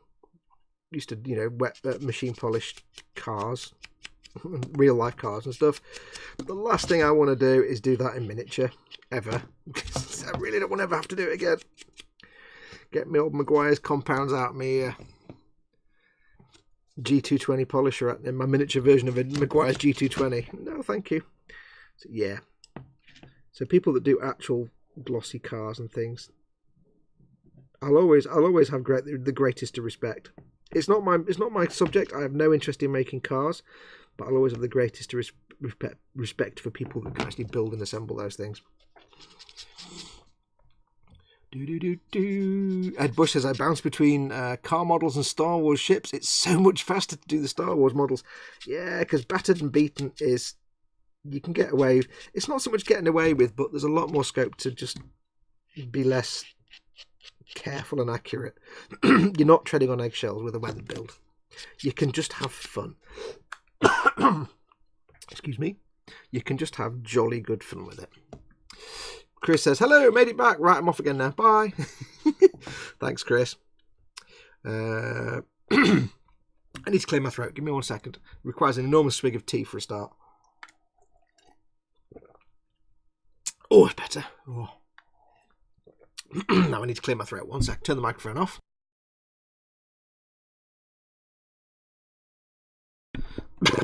Oh, better. Right, now Guns Down asks a question, but before I get to that, there is one question I had right from the start of the chat. If it's still there, please still be there. Where it's gone? Where's it gone? Where's it gone? Where's it gone? It was right at the start. Here we go. Here we go. It was from Chubi Naruto. He says, so apologies if you've had to go and you're not watching. My internet's wonky, so I'll have to catch the video later. Quick question, Fox. Is there a technique for like putting a layer of paint down, then removing most of it with thinner? And we asked a few follow-up questions like gunk washes. And that comes under a couple of different things. There's two things you can do. One of them is called a gunk wash. There's three things you can do. But they're all different things for different techniques. There's gunk washing. There is chipping, using chipping fluids. And there is reverse washes. Now, gunk wash is the easiest and the simplest. Basically, you've got your model, it's all painted up. And what you do is, you either lay down a handy, hearty layer of either oil paint, unthinned, just neat oil paint over the part. So imagine this is part of this is part of the wing of a Freedom Gundam. You get some Starship Filth, my favourite oil paint, and you go and you slap it all over. Slap it all over. Imagine there's lots of little ridge detail and bits on this. Say I was doing it on this then. Let's just put the lid on this before I stab myself there. Imagine, here's what you do. First of all, I would get it all painted. Do all your paint chipping and everything else. You would give it a gloss coat because you don't want the paint to stick too much. And then you will basically once it's all dried, you slather it in raw oil paint straight from the tube. Like get it oil paint on some surface, get some on the brush, cover it up. I've done a few videos in my how-to section. And all you do is, oil paint takes days to cure. So you get it all over, cover it, and then you get a soft cloth, like an old t-shirt, and you just wipe it off. And you gently wipe it off, and what should happen is, the paint will come away because it's gloss coated. The paint will be removed dead easily from the open flat areas like these, but in the recesses it will collect and it will just give a darker, depending on what colour you use, it will hide in the recesses. And as you rub it away, you'll get a fade between the oil colour and the colour underneath. And it's a good way of adding like a grime and dirt effect. You can use different oil paints. It's a very sort of nuclear option though. It's kind of you get a heavy effect. It's quite a stark effect. You can do that's called a gunk wash. I think I kind of made up the name gunk. It's a process been around for a while. I didn't invent the process, but I think I invented calling it gunk washing because I'd never heard it called gunk wash before, and I made it up, and now everybody kind of calls it a gunk wash. So I lay claim to that. But it's been around for a long time. I didn't invent the process. You can do the same thing with enamels. I often use... Now, the downside with that is it takes 5 to 10 days for that to fully dry before you can put a varnish over it. You can do the same thing with enamels. Get an enamel, not necessarily a neat enamel paint, but something like Ammo by Miggs Streaking Grime or Engine Grime or something like that. Usually slightly thin enamel products. But you can just thin down enamel paints a bit. And you just slather those on. And then on a much faster time scale, you give them like half an hour to dry a little bit to the touch. And then you go off with a cotton bud and you rub them away. But again, you're not using thinners, you're just using a dry cotton bud and you rub it away, and it does the same thing as an oil paint, but it's a bit more subtle, it's a bit more fine. You're using, say, a cotton bud, you can work it round, but it's a more subtle, transparent colour, so it's not as opaque as an oil paint, it's more a delicate sort of effect. You can then, if you want, if it's quite hard to get off, for example, if it's a challenge, you can then remove it. You can dampen the cotton bud with some oil paint thinner or enamel paint thinner. It's the same thing, and you can just clean up any areas where you don't want an oil paint or enamel paint to be. Oil paints and enamel paint share the same thinners, so it would be your odorless terpenoids, your oil paint thinners, enamel paint thinners. They're all the same. Some people use white spirits and terps, but they stink. Just go for odorless artists oil paint thinners. So you can use thinners, but for a lot of them, you can just rub them off. You can you sort of can do the same thing with acrylics, but I wouldn't ever recommend it, because if you've got a model that's painted with acrylic paints and you put an acrylic gloss varnish down, and then you paint it with an acrylic wash of some sort, and then you get some acrylic thinners on your cotton bud, and you try and rub the acrylic paint that you put on for the weathering effect, you're also going to rub off the acrylic gloss varnish and the acrylic paint underneath, because they're all acrylics, they're all activated by the same thinners. I don't recommend. Also, they dry really fast, bang, like that. If you use an oil paint, you can rub it off 3 days later, it'll still come off. If you use an enamel paint, after about half an hour, it's dry enough to rub off without streaking and smearing, but it's still not dry, and it's easily removed with thinners. If you use acrylic paint, within 10 seconds, that's it. It's fused to the surface. You can't get it off without thinners, but then you're taking off everything underneath. If you use enamels and oils and you use enamel or oil paint thinners, they don't react with the acrylic paints that you're on the model, so it's not going to harm your gloss coat or the paints underneath. It's totally neutral to those. So those are two effects where you can do that. The other thing you can do is called a reverse wash, and that's where, for example, let's say on this knife, I wanted these raised bits here. Can you even see that? Let me zoom in a bit. Zooming now, sir. Let's say on here, let's say I painted this, I wanted this to be all black with these bits raised, painted white. Now you can just paint them, or what you can do is, you can paint the whole thing acrylic white, or a lacquer white, whichever you prefer. So you paint the whole thing white, then when that's fully cured, you put a varnish over the top to protect it. Gloss or matte, the matte's probably better. Well, actually it doesn't matter, gloss might be a bit easier. You cover it with a varnish, again acrylic or lacquer, and then once all that's fully cured, you spray. I wouldn't recommend brushing, but you spray over, say for example, enamel black paint. Spray it over the whole thing. Then what you do is you get a cotton bud. One of the pointy makeup ones are quite good. Get one of those, dampen it, not wet it, but dampen it with some enamel paint thinners, and you can just rub away the paint on the raised areas. You do it after about an hour. You can leave it overnight if you want, but just gently rub away the bits where you want them to be white. You'll be rubbing away the black enamel paint, and you'll be exposing the white underneath, but everywhere else it'll still be black, and that's called the reverse wash, because you're covering the whole thing and then removing it where you want the white underneath the shop. That's why I mentioned about the sleeves in the Gundam terms, the sleeves with the black and white trim. That's how you do it. That's one way of doing that. So that's called a reverse wash. I've not shown how to do that yet, because I've never actually done it. It's quite good. I've tried it. Well, actually, I've tried it once. I didn't do very well.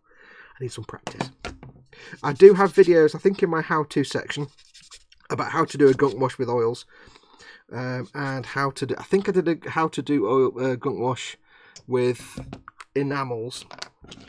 I think I did it on one of my Warhammer armigers. I did how to do that, so there you go. Right, so anyway, that was that one. So we were back to Grey Wolf's got to go. Thanks for coming in, Grey Wolf. See you again soon. Don't wear gloves. Heresy, says George Gabriel. Right, so Guns Down in Hail says, what made you start painting? So what is my origin story? I've told it before, but it's not a problem. When I was a little kid, back in the 70s, I always used to my dad used to make, my brothers would make model planes and hang them from the ceiling on bits of fishing line. My brothers are like 6 and 9 years older than me, so they were older than me from the start, so it's strangely enough. So they'd always be making model kits of one kind or other in the 70s and early 80s. That's what boys did at that age in the 70s and 80s. They made Spitfires and space shuttles and things. And I would make model kits, but I'd just kind of make them. I'd just get the kit, I'd assemble it, I'd just snap the bits off from the sprue with my hands, I'd assemble it, and then I'd play with it, because I was like, 6, 7. I'd just play with them as toys. And one day I was about 12 or 13, I think, and I'd been doing it, still making these things, but I wasn't really painting them. No, I was about 11, 10 or 11, something like that. My dad said to me, right, if you're going to do this modelling thing, you're going to do it properly. I'm going to take you to the store. We're going to get your model kit, but you're not just going to build it and play with it, because I can't remember how old I was. It was the age where I stopped playing with toys, basically. And my dad obviously picked up on the fact that I was no longer playing with toys. He said, what we're going to do, we're going to take it to the shop. You're going to get a model kit. You're going to build it, but because you're not going to play with it, you're going to try painting it as well. So he took me to a big model store in Manchester, who I can't remember. It was near the Manchester Library. I don't know if it's still there. It might have been a Beatties or I don't know what it was. Could have been a Beatties, perhaps. It was a big store anyway. I'll never forget it. I can see it in my mind's eye now. He took me there, and he said, right, choose a kit. And at the time, it was late 80s, because I remember there was a model kit of like the Michael Keaton Batman figure and things like that. Big, massive figures they were. And there was also a model kit at the time. Oh no, I think it was something else. Yeah, there was a model kit of Michael. And I looked at all these things, and the thing I chose, bizarrely, out of this model shop full of all these awesome models, was a Tamiya 135th Russian T-62A tank. I don't know why. I don't know why I chose that. But I chose the T-62A tank. And we got to the counter and we asked the guy what paints we'd need. I think we actually looked at the box and the instructions perhaps, and we'd see what paints we'd need. Dad bought me those Tamiya paints. And he said, right, now you can build that and you can paint it. You're going to try it. So he got me some brushes and got me the kit. And I built it and I painted it. And I'd never painted anything before. And they were Tamiya paints. Now, nowadays, I would say don't even bother trying to paint with Tamiya brush paint. Don't even try and brush paint with Tamiyas, because it's a living nightmare. But it wasn't that bad. It came out okay, somehow. And I just painted everything in real simple, basic colours. Green for the tank, and flat flesh for the skin of the guy riding it, and black for the jacket, and things like that. Brown for his boot, red, brown, I think we had. A few basic colours, metallic grey and things like that. And I painted that up, and I think I did some weathering, and it was just like a dry. I think I'd read somewhere about dry brushing, because I've been reading books about how to paint models and stuff. That's the other thing that would tip my dad off. And I utterly loved doing it. And from that point, then I used to, while I was still at the point where I was still getting weekly allowance from my parents, I'd save up my allowance and I'd go to my local model shop and I'd just buy kit after kit. And it was mostly like Tamiya military miniatures and things like that. There was some other stuff occasionally as well, but I'd just buy kit after kit and work on them. And I did that for a good, I don't know, from the real late 80s to like late 90s for a good 10 or 15 years. And then, real life got in the way and I stopped and I started doing other things. I was also recording my own music at the time, and that kind of took over, sort of doing the composing and synthesizers and stuff. And I had jobs to do, and I had real work jobs. And then that kind of took over for a while. So I dropped out the hobby for a long time. I did a webcomic for a few years. That was my creative passion for a while. And then a few years ago, started up model making guru. I was working for someone who said you should start a website and do this, and we'll try and make some money off it. There's another income, and I was like, yeah, because we kind of both had this moment where we thought we had our midlife crisis moment. Instead of buying an expensive sports car, he wanted to buy like a big 1/16 scale remote control tank, and I went along for the ride and ended up coming back with an Opel Blitz, to me a 135th Opel Blitz and some paints. So I hadn't done anything for like 15-20 years, and my knowledge was very, very basic. It was no more than,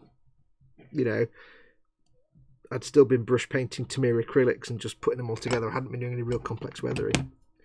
So anyway, I got back into it. He didn't. I got back into it. Long story short, don't need to go into details, but I didn't. I left that job, and that man I was working for, who was my friend at the time. That all fell apart, but I carried on with the model making guru and kept it going. And decided, at that point, I thought, if I'm going to make this into my living, if I'm ever going to have a chance to make a living doing this, then it's going to be now.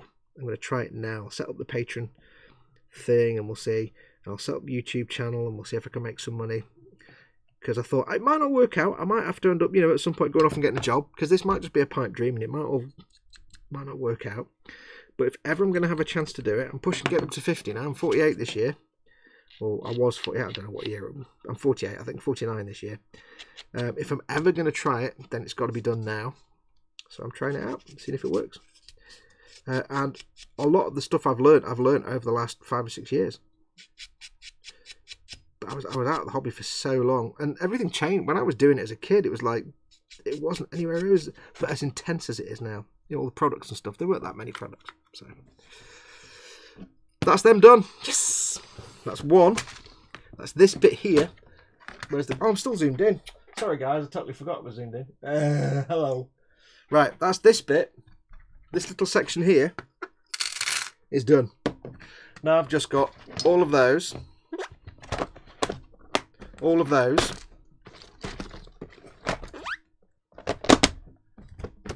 and everything that's in here. Hooray! Ow, get it open. And all this stuff in here. Hooray! This is going to take me weeks. Oh Lord, what am I doing? Right, so yes, that's one little tiny section there done. They were little tiny fiddly ones though, so we'll give them a bit of credit for that. So yeah, so it was my dad basically saying, I'm going to take this shop and we're going to buy some stuff and you're going to do all this nonsense properly. I think he saw in me that I was enjoying it and that I could do something with it maybe, and that he wanted to encourage that. So there you go. Chronoman's in, I think, because somebody said hello. Oh, there he is. Hello, Chronoman. Any suggestions for extra engines and stuff to Landspeeder Storm to resemble the Landspeeder Vengeance? I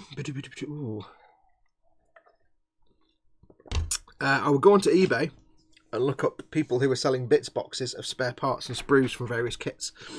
You can probably buy a sprue of bits from Landspeeder kits. Because what you tend to do is, with Games Workshop, every time you buy a kit you get loads of spare bits left over. You put them in a box, and it's known as, in GW parlance, it's known as, in Warhammer terms, it's the bits box. So I'd go onto eBay and have a look. But if you're just making it for yourself and not for the tabletop, anything, just make them out of anything. Scratch build something, get some tubular objects, get some tube type things. I would recommend, for example, where's it gone? You could probably do something with Sharpie lids. Trim that off, trim that. You can get some very interesting things out of Sharpies. That bit there, take it apart, empty it out, this bit. All kinds of bits and bobs. If you want to do some scratch building, there's so many things in there around the house you could look at and just have fun with. This is my cocktail stick dispenser, but once it's finished, there's probably some potential to be had with that. I don't know what. Some shenanigans, maybe shenaniganing. Bye all, says Snowman. Oh, thank you for coming in, and goodbye, Snowman. See you again soon. I didn't know, by the way, you know the Landspeeder in Warhammer, you know why it's called the Landspeeder? To avoid any copyright issues with Star Wars, it's called the Landspeeder, two separate words, because it's a speeder, and it was discovered by a guy called Land. The pattern for it, the STC pattern, was discovered by a man called Land. How tenuous is that? So it's the Land Speeder, not the Landspeeder, like Land Rover. It's not, yeah, tenuous. I like that. Danny V says, what do you think about the new contrast paints from Citadel? I haven't tried them yet. I think they look fantastic. Simon Reynolds, who I don't think is in the chat still, he might be. Cy Reynolds has tried them and he really liked them. They are, though, you have to keep in mind who they're aimed at. They're aimed at, technically. Now you see, I'm going to leave these ones for a bit because I'm going to go for some bigger pieces. I got a bit grumpy with some people on Facebook. I didn't say anything, but I was getting a bit grumpy with people because there were the usual people doing the no true Scott logical fallacy, which is like, oh, a proper painter won't need those because a proper painter knows how to do it properly. And it's like, it's not aimed at you. It's not aimed at professional painters and hardcore builders and painters. It's aimed at, they're aimed at absolute beginners and people that just need to get an army painted quickly to get them on the table. And for that, they're perfect. They're brilliant. But like I said on the stream the other day, that doesn't mean you can't use them if you are a proper experienced hardcore painter. I need another thing to put these in while I'm working on them. I'm running out of things here. It doesn't mean you can't use them if you are an experienced hardcore painter. Take the lid off my wet palette. Because, you know, I know what I'm doing with paints. I can do layering and base coats and shading and stuff. I'm going to use them because they're a good way to get things painted fast. And the other thing to keep in mind, I was looking at them from the point of view of someone who builds things to sell. I haven't done for a while, but what I do sometimes is I make kits purely to get them on eBay and sell them because, again, it's my income, it's my living, it's what I do. So, from the point of me, I wouldn't just use the contrast paints and that's it. But what I would do, for example, if I wanted to just quickly turn around something, like if I bought a start collecting set of Tyranids or, you know, Space Wolves or something, yes, I could spend several weeks working on them and painting them and sell them. Or, how about I use the contrast paints to get the basic colours down, yeah, and then go in with layering stuff on top and maybe do some quick glazes over that. So they still look fantastic and they have some advanced techniques on them, but I haven't had to do a base coat and a layer and an edge highlight. I can do all that in one go. I've done a base coat and a shade and everything. I can do it all in one go and then take it from there and do more advanced techniques on the top. So for absolute beginners, they're brilliant. They're absolutely fantastic. You can get your model painted up with minimum fuss, and they actually look really nice. I quite like the look of them. For people who've got, say, an army and they've just not got round to painting it, because trust me, when you've got like 100 dudes, like you've got 200 Tyranids or a load of Tau or, you know, whatever you've got, tons of Space Marines, it's kind of intimidating to see all those models there, all that grey plastic, and knowing you've got to paint it. And if it takes you a day to paint one figure, how long is it going to take you to paint an entire army? But now you can do it very quickly, and just to get it to tabletop standard so you can get it on the tabletop. A lot of people who've been putting off painting their armies will now paint their armies because they realise they can do it quickly. You could paint an entire army in a weekend, pretty much. But yeah, I think they're brilliant. I think they're a really good idea. I think they have a place no matter what level of skill you've got. And I think there's far too many people out there that are experienced painters that are hemming and hawing because they see them as like, it's not real painters won't use them. Shut up. People that say that, shut up. They're just it's another tool. I said the other day, it's another thing to put in your quiver. It's another tool in your arsenal of weapons, painting weapons. You don't have to use them. But I can't be doing with people that whinge about things that they're never going to use anyway. I think it's a great way to get people in the hobby painting stuff. Because let's be honest, how many times have you gone into your local Warhammer store or your local game store and there are people playing with unpainted minis because A, maybe they don't know how to paint, they don't think they can paint, or like I say, they haven't got time. They've built 100 Space Marines and now they're thinking, I'm never going to get time to paint that. There's no point, I just want to play them.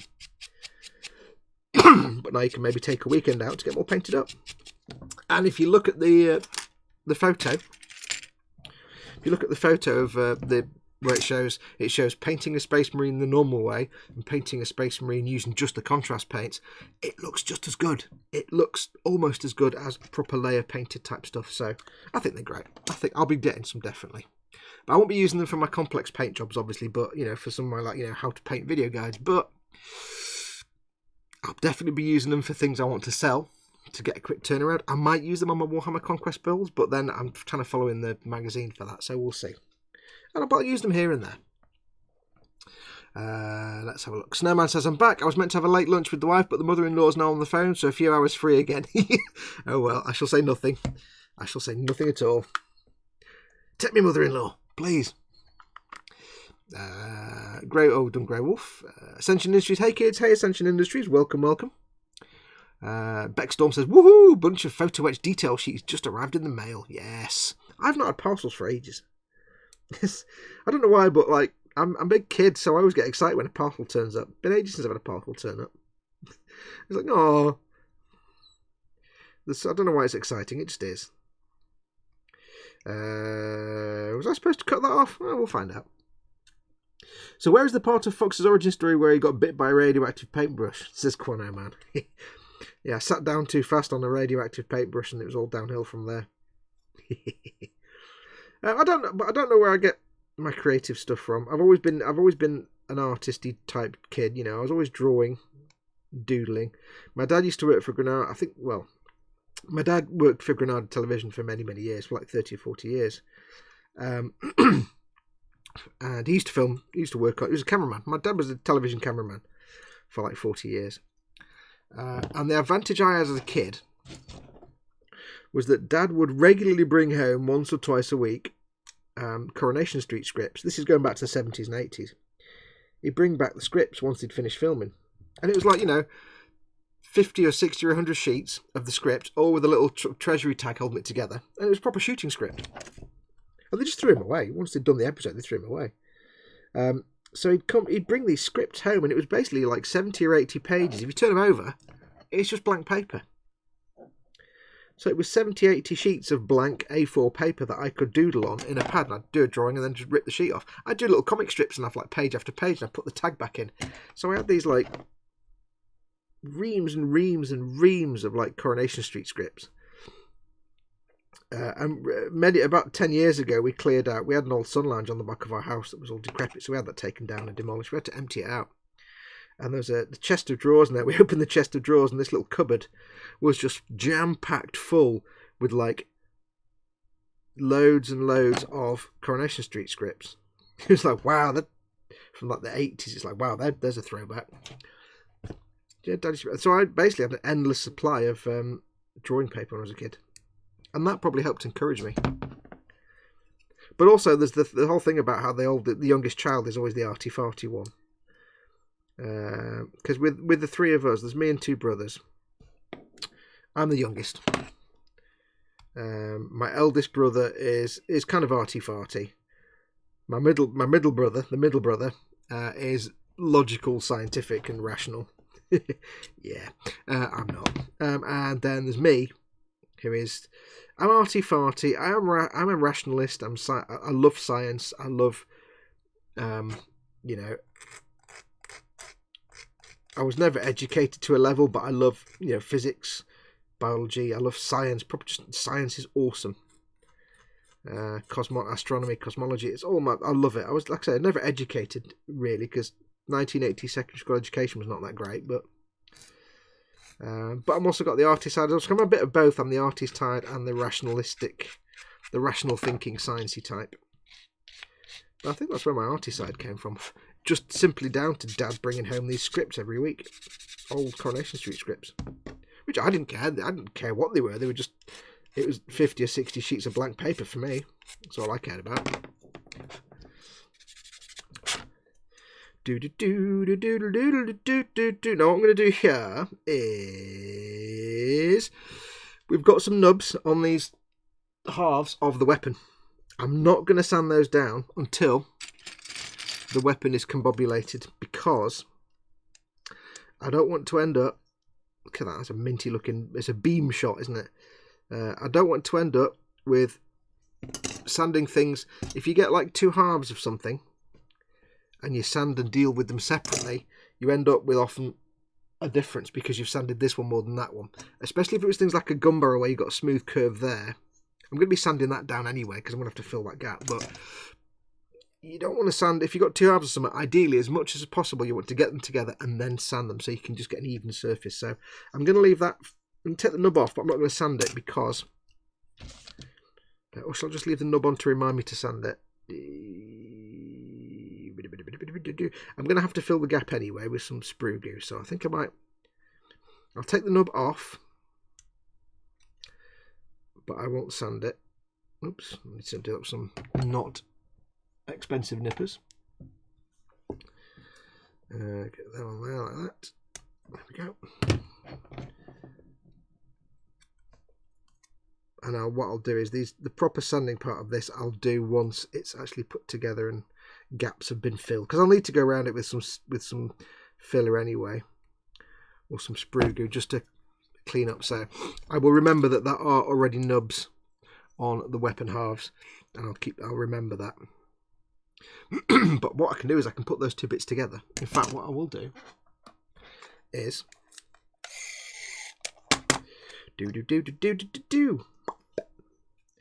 I shall put a little thing on there that says, where's my pen? That's what it says. It says nubs. Some paper to get this pen working. Pen working? Yes. Nubs. Just to remind me, I can't even read that. Well done, Fox. Do it in capitals. Nubs. Just to remind me, I've got nubs on it, so I can put that back in the sorting tray in one piece. The beauty of this is I can sort of temporarily stick things together and get them like that there. I can temporarily put it together very, very loosely, and it takes up less space. Now, what I'm hoping with this build, for those that don't know, it will be a fixed pose build. So I'm going to be building. I haven't figured it out yet because I've not built the Sazabi before, but what I'm hoping is that I can get most of the inner frame built, pre-assembled, and then glued into its pose. So I may not glue the arms and legs on, but I'll certainly glue the elbows and the knees so that they're locked into a particular pose. That way,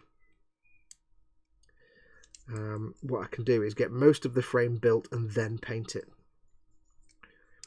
It also means as I go along doing the sanding and denubbing, I mean, what I should really be doing is sanding some parts and then building the thing they're from. But what I can do is go through and start building bits and reducing the amount of parts I've got sitting around waiting to be dealt with. So all the nubs on here, there, I can do these two because these two are on different parts, but there's a nub. There is one there. I've taken the majority of the nub off, but I'm not going to sand them until it comes to finishing, because like I say, I might need to get some sprue glue on those and fill that gap, so I'm going to be sanding it then anyway. So what I will do is very quickly take these two nubs off. What time are we on? 4:15. I'll probably finish in a bit because I don't want to go too long. I've got somebody coming around tonight. I've got visitors tonight, and it's getting quite warm in here. And something else. Get these little nubs done. We need to do some sticker giveaways as well, though. So stay tuned. I'll be doing that in a minute. So these two I can do now because they don't. It's not two pieces that join together. There's a gap between them, so it doesn't matter if I don't sand them exactly the same. So I can gently sand that back a little bit. Try to get a bit more off.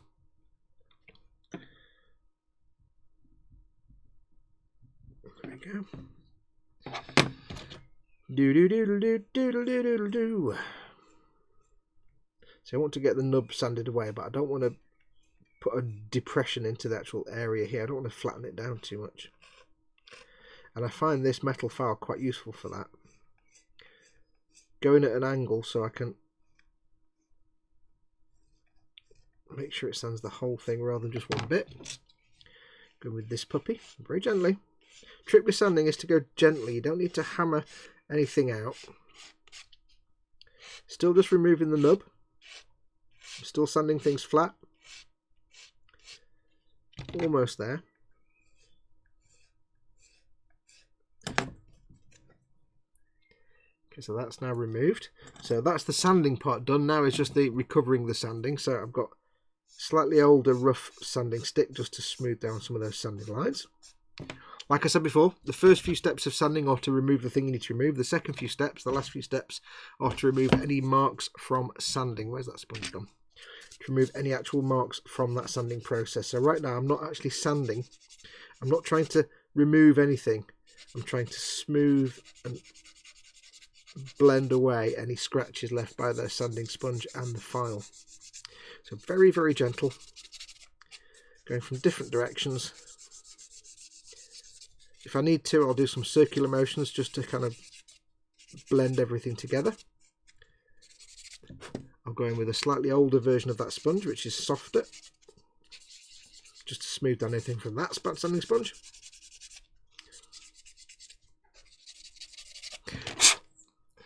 And that is now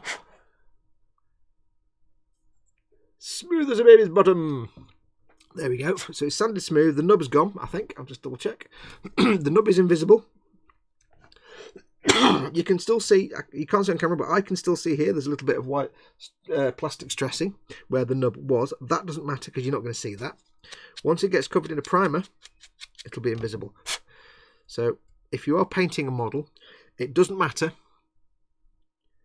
if you can see discoloration. All that matters is the surface is smooth enough that when the primer goes on, it will fill in any tiny microscopic sanding marks. And there are very minimal sanding marks. It's not as shiny as the plastic around it, but it doesn't matter because it's going to have primer on it anyway.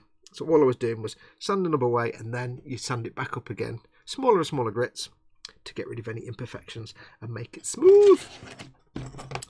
And for anybody who doesn't know about grits, by the way grit works is the bigger the number, the higher the grit. And what that means, the higher the grit, the smoother the sanding stick or the sanding sponge or the sanding paper.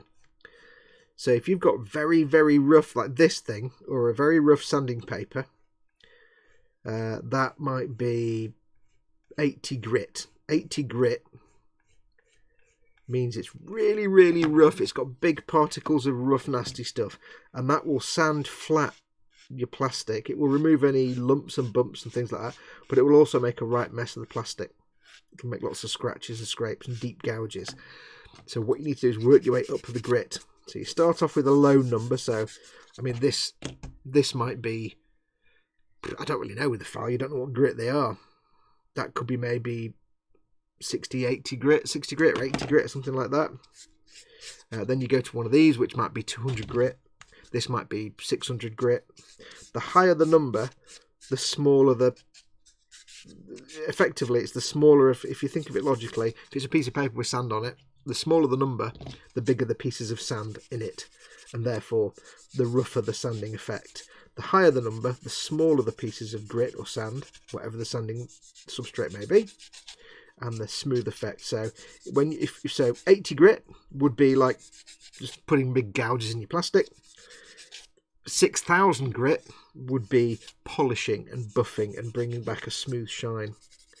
The low numbers are for getting rid of excess plastic. The higher numbers are for buffing and polishing and just making everything neat and tidy. So whenever you are sanding, start off with a rough grit and work your way up. Work your way up the bigger numbers. If you're doing a bare plastic build, you want to keep going until you're polishing and buffing, and that's when you get that back to shiny plastic.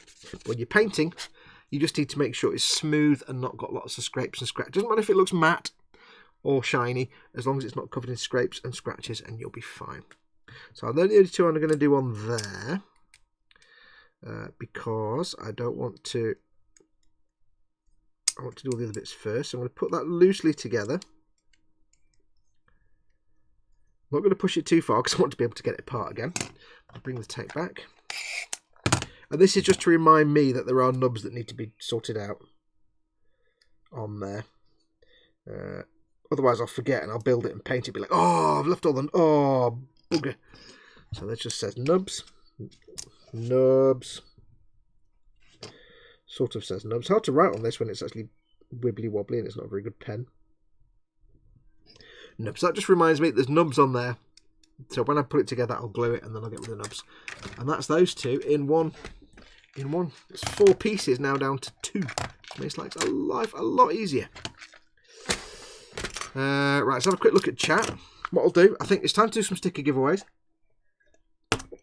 Have a look at the chattings, and we might call it quits actually, because I need to go sort things out for later on. So I've got some visitors and guests come around tonight, so it's noodle night. Me and my friend Martin. Martin comes around every few weeks for noodles. Basically, we just have takeout. We take turns to pay for it. So Martin, I think Martin's turn tonight. He's coming. I've known him since like I've known him since 1983 when we both started school at the same time, secondary school, and we sat next to each other in music class, and that's how we met. I've known Martin for years. Martin's just awesome. He's coming around tonight for noodles, and it's his turn to pay. Brilliant. So let's have a look at chat. Hey kids, says Ascension Industry. We've done that bit. Guns Down in Hale says, my first build I bought from Amazon, lost it, and a deaf lady delivery my package, and I got 2 for the price of 1. Cool. It's always nice when you get something free. What was your first build? In fact, as you're new to us, Gun Down in Hale, what are you into? What do you make? Have you been building long, or are you absolutely a brand newy type builder? And what have you made so far? Have you been doing lots of kits? Are you doing just Gunpla or other stuff? Or, you know, what interests you? Angus Allett looks like they would be good on Age of Sigmar models, nice and bright. I don't know what we're talking about. Oh, you mean the contrast colours? Yeah. I think they work. It depends what all the different colours are, but I'm going to guess there's one that's designed for, dare I say it, ultramarine type armour, so blue.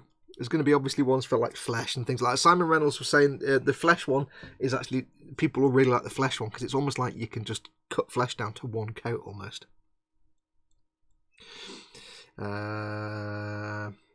That's a big one. That's a big gun, says Kenneth. Hey Kenneth, didn't see you there in chat. Welcome. G'day, bro. Kenneth is in the chat, so we've got at least one Australian in the chat. G'day. The half sight. Hello all, watching while stripping paint from an HG. Not fun. What are you stripping the paint with? Do tell. Whoa, I'm having noodles too, says Beck. Yes, we have noodles. Well, it's my local. It's well, not my local, but my favourite takeaway, where I used to get Japanese beef noodle soup, which was a big pot like this big, like that big if you put it on its side, and it was noodles and chunks of beef and all the vegetables in the world. It was dead nice soup, but they've disappeared. Now it's a place that does not that soup, but they do udon noodle. And finding anywhere that takeaway that does udon in this country is a nightmare. But they do udon. It's a big. You get a takeaway tray and you tip it up, and it just stays in a takeaway tray shape as a brick of big fat udon noodles with beef, vegetables, and onion and spring onion. Oh, it's really nice. And they do a nice wonton soup. So I get a nice wonton soup with a side dish of sumai that I put in there. Loads of soy sauce. So I start with the wonton soup with extra sumai added. And then I do that, and then it's big udon fat noodles with beef and everything. That's my takeaway. That's my preferred Chinese takeaway meal.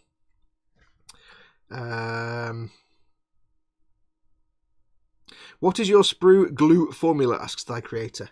My sprue glue formula is dead simple. Tamiya extra thin, plus any old spare bits of polystyrene you've got lying around.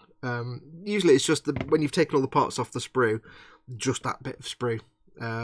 I keep all the parts in my sprue, in my bits box, but just any basically bits of sprue. You can see how my sprue glue is slightly light blue. That's because I used a load of old sprue from my Warhammer Conquest Ultramarines sprue.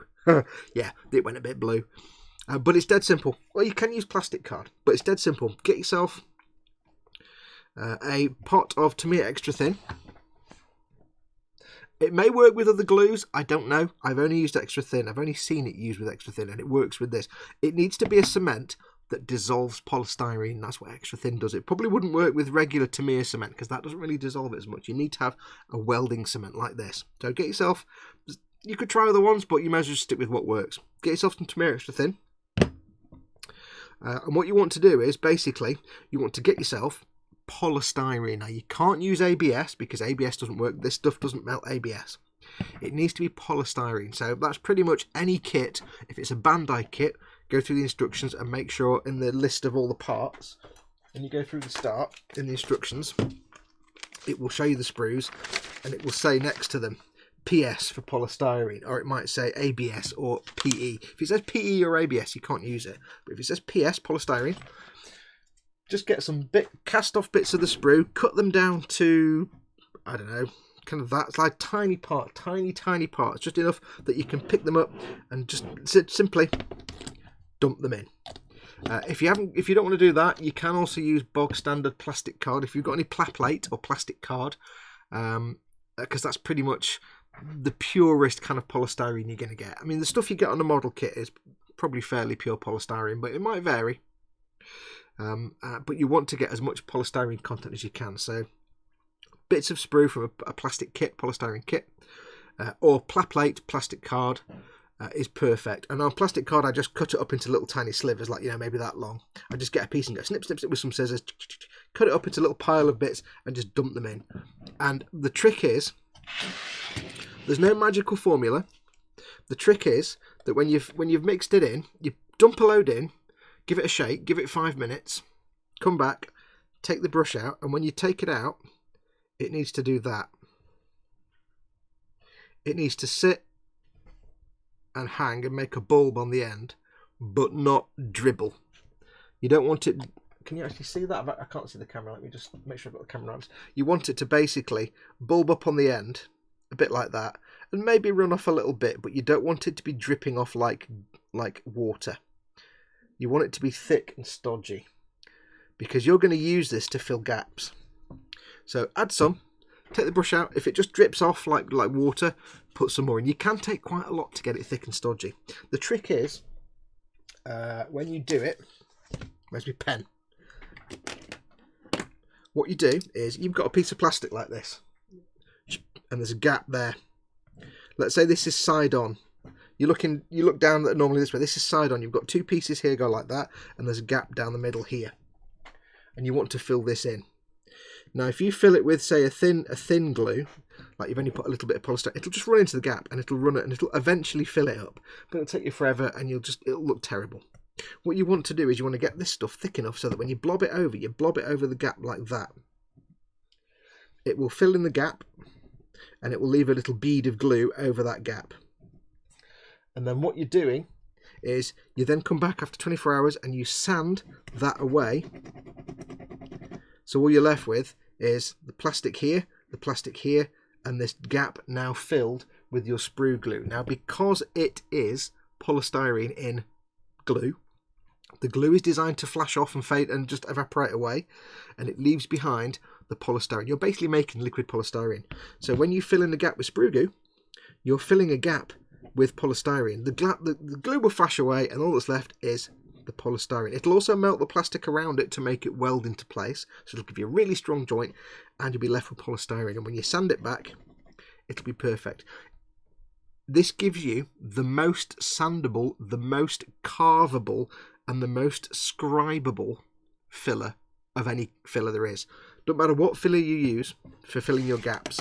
If you've got something that you want to be able to carve, to scribe panel lines into, or to sand back perfectly smooth, you can't beat. This will be 100% better than any filler, because A, you just need some sprue in a pot of that, but B, it's polystyrene.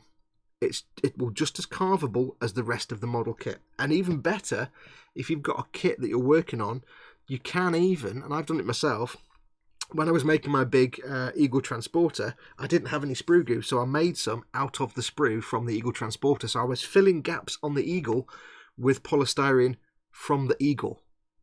So when the glue had evaporated away, all those gaps were filled with the polystyrene from the kit. So when I sanded it and panel lined it and scribed it, it was just like scribing the normal plastic. So you can't beat sprue glue as an easy way of doing filling. It's really, really good. I mean, fillers are fine, but some fillers contract and expand and shrink and change, and some are just not sculptable. Milliput's really great, but it's not exactly, you get a scribing tool on that, it goes a bit powdery. So depends on the filler you use. Some of them are great, but you can't beat sprue glue if you want to be able to to scribe it and put panel lines and things back in. What are we up to? But there's no real formula. Just do it till it's stodgy enough that it doesn't just drip off the brush. You want it to sit there and go bleh, and so that when you put it over a gap, it makes a bead rather than just disappearing into the gap. Let's have a look. Kenneth M has just started a Strike Gap 105 and ISWF pack. Awesome! That's the big extra weapons pack, isn't it? Nice one, Kenneth. Nice. Strike is my favourite mobile suit. The Strike and all the variants. Oh, I love them. I love them. I need to do I've not done them. I'll start that again. Swig of tea first. Oh. I must at some point do a Master Grade Buster Gundam. I did the HG and it was great. I do like the Buster Gundam. That's a great design. So look, Ascension Industries has just finished the new Lego Slave 1. It is awesome. You didn't need to add that. By default, it's awesome. Half Sight says 91 ISO, slow but doesn't hurt the plastic. Snowman is addicted to wonton soup. Get yourself a portion of sumai and put that in the wonton soup. Because when I get it, I get a pot with 4 wontons in it and the soup, and I get 4 sumai and I put them in as well, and then I get the chopsticks out. Just try it, trust me. Get some sumai as well. Brake fluid is my go-to paint stripper, says Kenneth. Brake fluid is a good paint stripper. It is very good. However, especially if you're in the UK, it's horrendously toxic and it's illegal to pour it down the drain in the UK. The only way you can dispose of it is to go to your local refuse tip and ask them what you do with it. You cannot legally pour it down the drain because it's incredibly toxic. So if you're in the UK, I don't recommend brake fluid. If you're in the UK, Dettol. Dettol will strip most paints. it costs you £3 and you can pour it down the drain. Or some other paint, but yeah, brake fluid is a very good paint stripper if you've got it, if you can get it. But in this country, at least, I don't know what it's like in Australia. And Kenneth knows what he's doing. You know, Kenneth's a bit of an expert with these things, so Kenneth knows what he's doing. So I don't doubt anything Kenneth ever says. But here in the UK, you can't really use it because you can't get rid of it when you finish with it. I mean, you can put it back in the thing and keep using it, but when you need to get rid of it, there's nowhere to put it. You can't. Plus, it's horribly toxic. Guns Down in Hail says, new builder, I enjoy Gundams and started painting 2 weeks ago. Cool. Just have fun. One thing I would say to anybody who's a new builder, don't be put off by looking at other people's work and thinking, wow, they're brilliant, I can never do that. Don't be like that. Don't be like that at all. Don't look at your own stuff and think, oh, because to all new builders I say, just work your way forward, you'll get there. You will get there. And especially if you join the Boom Hut, everybody will help you along anyway. So stick with it. You've probably got a lot to learn, but it's going to be fun, because learning is fun. Sorry, I meant the ratio of the cement and parts. There's no real fixed ratio. Just do it till it's thick and stodgy, until it doesn't drip off the brush. This is interesting. I had no idea about this, says Beck. Yeah, I mean, I knew about it, but I've only really done it for a few years. It's just a really quick way. I mean, it costs you a pot of glue. It costs you the cost of the Tamiya Extra Thin. But that's probably about the same cost as buying some filler. But fillers, I've never enjoyed filling, because filling is a pain. You've either got epoxy ones that you have to mix together, or you've got like the Tamiya stuff, which is fine, but it's really thin and it disappears into the gap. Some fillers are exothermic and they get hot and they can bend the plastic. Some fillers are just not scrapable or sculptable. Milliput you can sculpt, but it can go a bit powdery, but it's rock hard. But it's just a pain. You've got to mix it together, and then you've got all the mess. And this stuff, you just get your gap. It's not great for big gaps. But for little fine gaps, where you've got a bit of a panel gap between two pieces, just dot it on, go over the gap, it'll blob down a bit, give it 24 hours, sand it back. You're just sanding polystyrene. It's like they've moulded the plastic like that. There's an eyelash. Hooray! It almost ends up being like you've got the plastic there and then a blob of sprue goo there, and that's almost like a blob of plastic. Sand it away. Always use super glue for this. Never thought about dunking sprue into the glue, says Beck. Yeah, super glue you can use, but super glue is not structurally sound. If you sand it, it just crumbles away, and eventually if you knock it, it will just fall off. So you can use super glue. I don't recommend it though, because it's just not durable. You can't, if you try and scribe through it, it will just go and powder off, or just crumble away anyway. This stuff, you're just filling a gap with polystyrene. Literally. I've made so many mistakes, but it's still fun, says Guns Down in Hail. You will make lots of mistakes. And one of my favourite Warhammer video makers, Uncle Atom, he, in one of his videos, he said something that is true for anyone who is just starting out. And it sounds really harsh to say it, but it's absolutely true, and it's the best thing anyone can tell you. And I think Kirioth TV as well, one of my other favourite Warhammer YouTubers, said the same thing. When you start out, whatever you're doing, when you start out, you'll be shit. You will, unabashedly, you'll be terrible because you haven't learnt yet. But don't let that put you off. I mean, you might not be. There are some people that start and they're awesome. Like Kenneth in chat. When Kenneth first started, I was like, wow, you've got a talent there, man. And now he's better than all of us. He was good when he started. He just had a natural knack for it. But for most people, when you start out, you'll kind of suck. But don't let that get you down. Because everybody goes through the same thing. And expect to not be a master model maker when you first start out. But accept it all as part of the learning experience. If I started, for example, if I decided today, I'm going to learn how to do sculpture. I'm going to learn how to take a block of marble and turn it into a big naked man with a widge and a fig leaf and a butt and everything and do the posing. Yeah, if I did that, it would look like just I'd had some kind of fit, and it would be a blob of marble with some chips in it, and it'd be awful. But I know I'd learn eventually. So the one piece of advice I always give is don't be disheartened when you're first starting out, because you're looking at someone who's been doing it for 30 years and you're thinking, wow, mine's terrible compared to that. The simple thing is that person's been doing it for 30 years and they've learnt a few tricks. The important thing is that you're hanging out with people who've been doing it for 30 years and learned a few tricks and are happy to show you and will happily tell you how to do things and give you guidance. So, like I said before, that's what my channel is for. My channel is to say to you, we've been doing it for decades. It looks really complicated. What I'm doing is saying that's complete bollocks. It's not complicated. It's actually, when you break them down, a lot of the techniques are really, really easy and straightforward. When I first started, there was no internet. I had a few books and there was no way for me to know what the techniques were, so I was just painting stuff as I thought. As soon as the internet came along and I could learn those techniques, I could learn how to do them, my quality improved massively. And I say, I'm no professional, I don't say I'm even that good, I'm just some bloke that paints stuff. But if you make the most of, people in the boom, if you make the most of channels like mine and others where we dedicate ourselves to showing you how to do it, you will get good, and you will get good fast. You will get good faster than somebody like me who spent 15 to 20 years doing it with no internet and then learn when the internet came along. All these, I didn't know about paint chipping, and I vaguely knew about dry brushing. I didn't know everything about paint chipping or streaking or oil paint filters, anything like that. No idea, because there was no internet. So you're at the advantage now that you're learning, but you've got so many resources to learn fast that give it a year, 2 years, maybe you'll be like Kenneth, beating the pants off all of us lot. Because Kenneth's awesome. Kenneth has got some serious talent. He doesn't blow his own trumpet, and I probably doesn't like me doing it for him, but Kenneth has some serious talent. So there you go. So don't be disheartened when and try not to compare yourself to someone who's been doing it for 30 or 40 years, because of course they're going to do a better job because they've got the experience and the knowledge.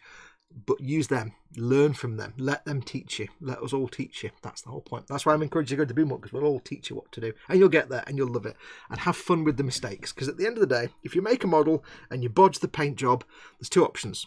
You either strip the paint off and start again.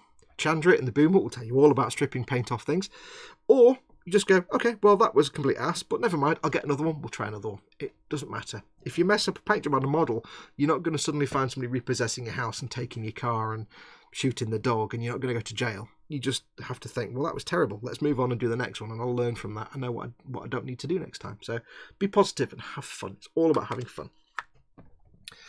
Let's have a look. I try and do these streams where I do some work and all I really do is just talk to you guys for 3 hours.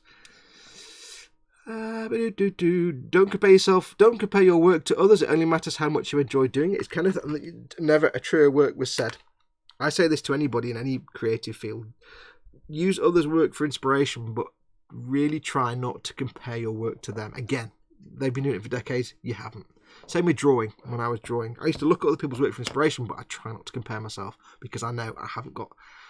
I can't walk onto an ice rink now and do all the twiddly bits and the dancing and the tight pants and I haven't learned I don't know how to figure skate, and I'd make an arse of myself. But somebody with experience will be all over the ice. There you go. I couldn't get in a plane and fly it. I probably wouldn't even take off until I'd learned. It's all about learning. Does anyone know where I can buy horror movie character kits? Says Snowman HFC. Polar Lights and Mobius do a lot of those kind of things, like Frankensteins and stuff. You'd be surprised. I can't remember where you are, Snowman. If you're in the UK or anywhere, have a look at e-models for a start. It'll be under their sci-fi section. Bizarrely, they've got things like all kinds of figures. But there's Mobius and Polar Lights do a lot of figure series. Like Polar Lights do the Frankenstein things. They do various vampire, all kinds of stuff like that. There's kind of weird ones. They're not always the best quality. Some of them are a bit pants. But go and have a look. The big figures are like that tall. So Mobius and Polar Lights. Vastley's in. Team Inept. Paul's in. Oh dear God. Widge and Fig Leaf. Widge. Woo, says Paul. Yes, Paul bans everybody. Oh, you're making me blush, Fox, says Kenneth. Paul says, hello, Kenneth M. Darling. When will the internet teach you to go past 6 episodes? Shut up. Anybody new to the channel that doesn't know, I'll explain this joke, because you will hear this joke a lot. There's a few new viewers in tonight. If you don't know, hundreds of years ago, I started doing the D'Agostini studio scale Millennium Falcon part work, where you build a 4-foot long Millennium Falcon out of 8 million bits, and it's like 100 issues. I couldn't finish it because after I built the cockpit, I realised this workbench, being this wide, is half the width of the Millennium Falcon. I can't carry on. When I was saying before about I want to convert my garage into a den, into a work area, a proper studio, if I eventually get enough money one day, win the lottery or something, then I can finish that, because it's twice as big as this workbench. I can't do it in here. It's just not going to happen. So it's been sat in a cupboard for 2 years. I never got past episode 6 when I finished the cockpit. So there's an ongoing joke now that everything's always going to be episode 6 episodes. So, I will be very soon, once this Sazabi's finished, I'll be doing the perfect grade Millennium Falcon from Bandai for my sponsor Z models. I can guarantee you, the final episode of that series, when the model is fully completed, will be episode 6. I can guarantee you, there will be, episode 6 will be the final episode. Where are we? Sculpting is easy, just remove the bits of the marble that don't look like the man's widge, says Paul. Yes, very good. He's now typing widge a lot as well. The reason Paul keeps typing widge is because he very kindly bought me, from Telford, he bought me a little figure set of a naked man and a naked woman stood there like artist models. And the man's got a widge, obviously, and he wants me to make it. And I've not got around to it yet, but I need to. Yes, Paul's in. There you go. I prefer ISO to strip paint. Like I said, it's slow, but in the end, dump it in a bowl and leave it alone. After a while, it flashes itself. Go on, says the half side. What's ISO? Do you mean isopropyl alcohol? If you mean isopropyl alcohol, it does work. However, don't do it on a Bandai kit because it will eat your plastic. Especially ABS, it will just eat it to shreds. Polystyrene, it should be fine, but I wouldn't recommend it on Bandai ABS because all you'll find when you try and put the thing together, assuming it hasn't already, it will just crumble to bits. So,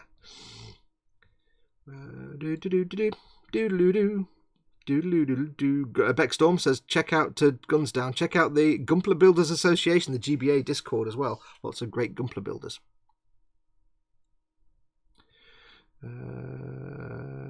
Paul at Team Inept puts in a link for Kenneth's Instagram. You were saying Kenneth's a genius painter. He's also got like 10 billion Instagram followers, and he reminds us every day.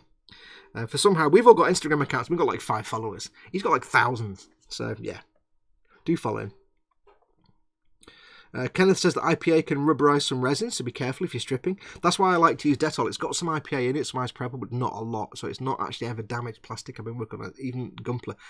I've stripped stuff off Gumpler. Also, oven cleaner. If you're in the UK, Pride oven cleaner for stripping the metallic plating off Gumpler parts is really nice. Just don't drop it on the carpet. It will burn a hole. Snowman HFC is in Edinburgh. Oh, go on! If you're in Edinburgh, Snowman, go on the E-Models website and go to their science fiction section. I think they've got some in there. But yeah, Polar Lights and Mobius are your two. If you don't want to get into resin figures, obviously. If you want to stick with plastic, which is a lot cheaper. Paul Di Tommaso says, check out Monsters in Motion. There you go, there's another one.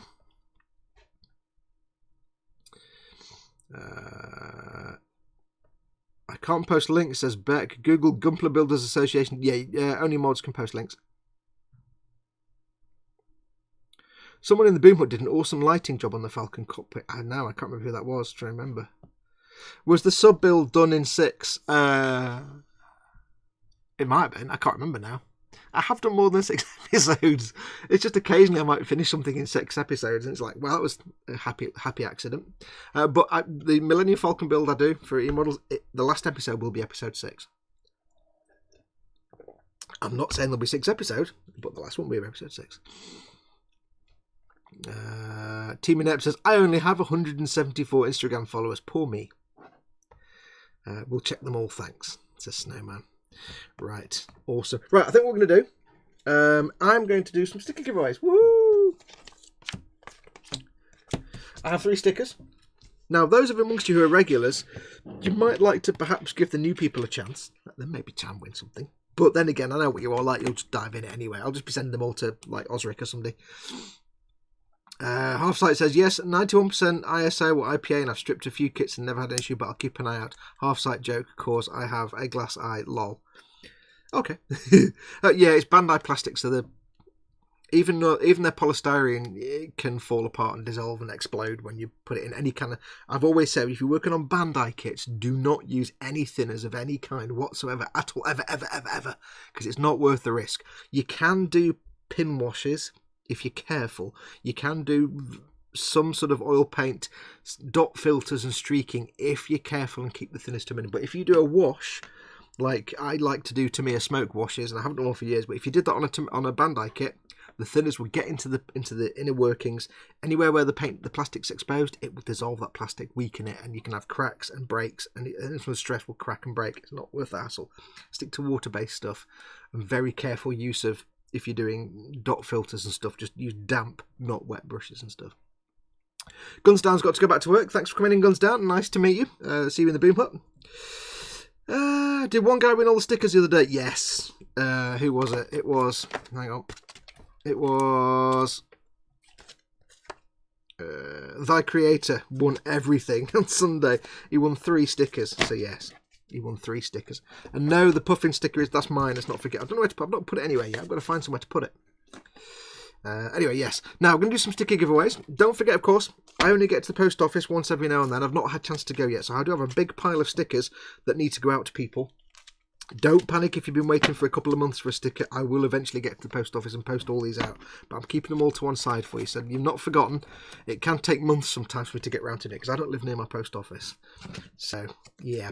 We're going to do some sticker giveaways. Before we go anywhere, it's going to be answers in the chat.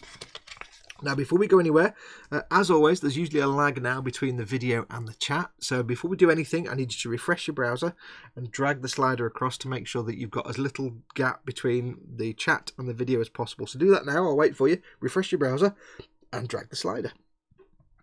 What else is chat doing? I used Harpic 10 bog clean to strip the metallic paint from sprue C30 PO parts, says Quano Man. Yeah, Harpic's fine. Dettol again Dettol doesn't smell as bad as Harpic. And you can reuse it. When you finish stripping parts in Dettol, just put the Dettol back in the bottle. I like the smell of Dettol. A lot of people don't like the smell of Dettol, but I grew up in the 70s where you go to school and there's always some kid who's puked in the hallway, so the school corridors always smelled of Dettol. And bleach, Dettol, because they clean the corridors. So, and Mum used to rub it on my wounds. If I'd grazed my knee, she'd rub some Dettol on a bit of cotton wool. So to me, it's a comforting smell of childhood. I just joined the boom hut. Thanks, Beckstorm, says Guns Down. Fox, who was the last one in the other stream? Oh, we didn't do that one last time. We didn't do it in the last stream. The stream before that, when I did do that, it was Snowman. Kenneth M says he's been using a fountain pen for panel lining. It worked really well. I like that. Kenneth's got the balls to try weird stuff that none of us would think of and just do it. And he's like, I'll just try that. It worked. Brilliant. None of us have got the balls to try that. The thing I like about Kenneth is that we get quite wound up. We're like, I've spent months working on this model. I can't afford to try an experimental thing. I might mess it up. Kenneth's like, no, screw it. There you go. It works. Hey. Yeah, Kenneth's got a hell of a talent. Right. I need to write some words. So we're going to write the word WAP. We're going to do some onomatopoeia. We're going to write the word blam. And we're going to write the word action. Smack on that one. I should have done snicked, really. I missed a chance. I should have done snicked. Now, they're all model making guru stickers, so I don't need to. So you can choose one when you win. You can choose one. Now, I'm going to quickly have a look on here. I'm going to move this so I can have a look and see if anybody sent me any emails with the questions on them. Let me put that there so you guys don't see other people's email addresses. That would suck. I don't think we have any questions. We might have. Let's have a look and see. Otherwise, I've got to make some up with my brain. That's that one. Okay, I shall make up some questions. Dear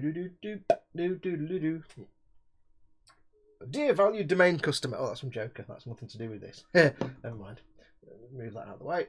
Put the chat back. There we go. Right, so I'm going to refresh the chat now. So I'm up to date. Now remember, when you answer this, it's going to be the first person to get the answer right. Now remember, I see chat the way YouTube sees the chat, not the way you see it. When you type your answer, it appears instantly on your computer because you're the fastest person on your computer to type the answer. In reality, your answer is going all the way across the universe to YouTube and then it appears on their server. So just because you're first on your chat doesn't mean you're actually the first person to make the comment. So don't get upset if you think you're first, but you're actually not. because I see the answers the way YouTube sees the answers. Now I just need to make sure I've got everything set. I want live chat, not top chat. There we go. There we go. Right, so I've now got to think of some question because you guys have all been slackers and not giving me any questions. Whoa! So let's have a think. Okay, right. Very quick question then. Very quick question. If you've been listening or you know what you're doing, we talked about sprue goo. We talked about the goo of the sprue as a filler. And I gave you 2 ingredients: Tamiya extra thin cement and which type of plastic. Go. Which type of plastic needs to be in sprue goo?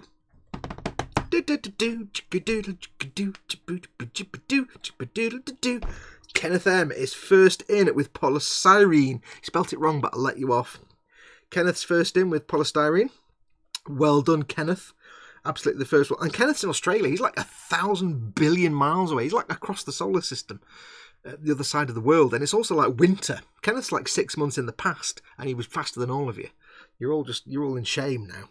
So Kenneth, well done. Would you like WAP, Blam, or Action Smack? Let me know which one you want. Wipe clean PVC catsuit, says Paul. Rubber, says Beck. Polystyrene, says thy creator. Angus Ellett says polystyrene. Yep. But Kenneth was the fastest. So Kenneth, would you like WAP, Blam, or Action Smack? Blam, please. Okie dokie. Excellent. Kenneth, what I'll do with yours is I'll either send it out with everybody else when I get around to others, or if Dad's going to be sending you stuff, I might pop it over to Dad first, because he'll probably be sending you stuff anyway. So there you go. Right. If not, I'll just make sure it goes out when I do the rest. That might be any time in the next 12 years. Right, so well done, Kenneth. Send it to Dad. Okay. I'll try and remember that, and I'll probably forget. So there you go. I'll put Kenneth via Dad. There you go. So that's easy, because I put a stamp on it and go to the post box at the end of my road. That's a lot easier. Right, so we have 2 left. I've got to think of some more.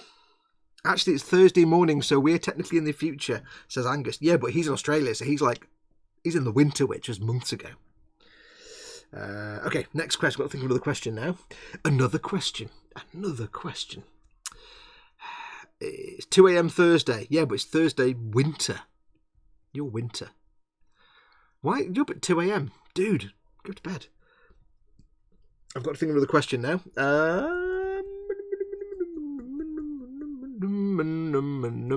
I've got to think of a question, and I can't think of one with my brain. My brain is trying to do things, and it's failing miserably. Okay, think of a question.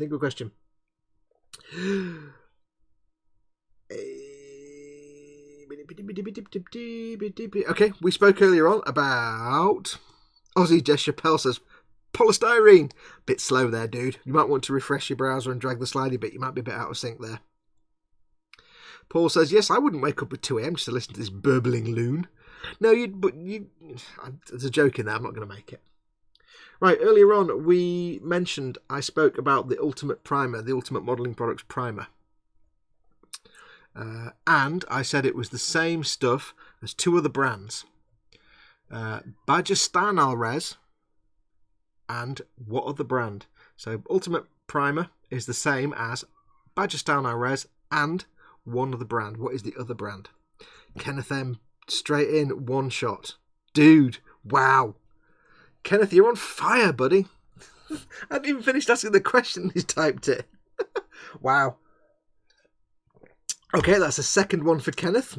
Team Inept says dancing phalanges. Shut up. I can't live that down, can I? There you go, Kenneth. Well done. So would you like WAP or Action Smack?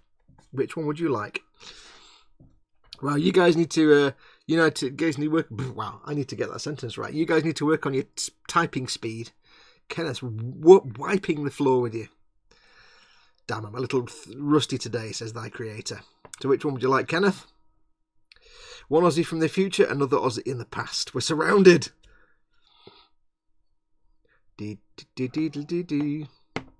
But then when I ask him which one he wants, it takes a while. Oh, the action, and I will sit the next one out, he says. You don't need to, mate. You can have all 3 if you want.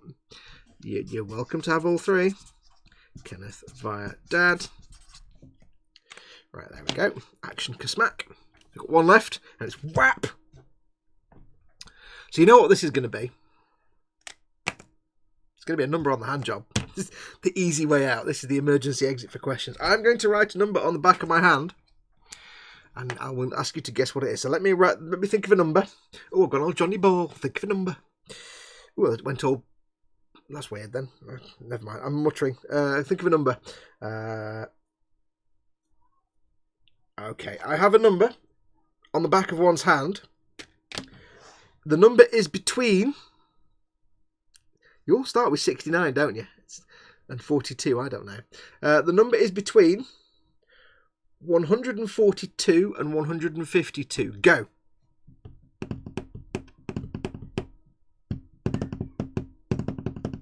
Between 142 and 152. A bit of beatbox while I'm doing it. And I'll just write it on the back, shall I? There you go. Thy creator, 146. Thy creator has unrusted and has restored his name and good honour. So that's at least 4 decal stickers are coming your way. Thy creator, well done. So to Kenneth and Thy creator, you both know. Kenneth, you don't need to bother, but Thy creator, you know what to do. You need to send me an email with your name and address. I know you have already, but I need the email to remind me there's a sticker coming out to you. These two for Kenneth, I will put off to one side. I just need to put them in an envelope. I can do that later. So well done to Kenneth and Thy, to both of you two for winning awesome stickers. And they are, of course, the best stickers you can get that money can't buy. Right, so what time are we on? Coming up to 5 o'clock. What I'm going to do is I'm going to finish these off. But I need to go and sort some things out for dinner later on. I'm going to leave the stream there. We'll probably call it a stream because I'll get these sorted out off camera. I'm going to do another one of these streams tomorrow because, trust me, I'm going to be doing this for like the next 2 weeks. So I'm going to do another stream tomorrow, and then I'll probably try and do a couple of streams next week if I've still got sanding to do. So we'll be back here again tomorrow at some point during the afternoon to do more of this. Don't forget, of course, there is Chris over at Gross Models has his stream on a Thursday night at 8 PM with Gross Models and the gang, where him and usually a gang of his mates hang out. I'll be going online. Is that Thursday, Chris? Remind me if you're even in chat anymore. That'll be on Thursday. I'll be joining in because I'll probably hang out with Chris. And he also allows access for his patrons. His Patreon supporters as well are allowed to join in the stream. So do join that. I think it's 8 PM tomorrow. Don't forget, as always, if you would like to keep this channel going, like I said before, this is a Patreon exclusive build, and I am supported and kept in business by my lovely, lovely Patreon subscribers and followers. If you would like to help this channel out and keep me going and keep the food on my table, please do go and have a look at my Patreon page, patreon.com/modelmakingguru, and see if you'd like to help out. There's various perks and rewards. Anything from $1 onwards, you're more than welcome to help out. Don't forget, of course, if you can't do that, there are other ways you can support me. Just simply, first of all, by becoming a subscriber to the channel. Subscribe and hit the notification bell. And if you do get adverts on my videos, if you possibly can, just let them play. 30 seconds of your life, it's not a lot to ask. I get a little bit of help if that goes through. So do let the adverts go through. And don't forget, of course, 2 other things. First of all, I do have a merch store. There's not a lot in there yet, but go and check it out. There's a thing under every video that takes you to it, but it only shows like 3 things.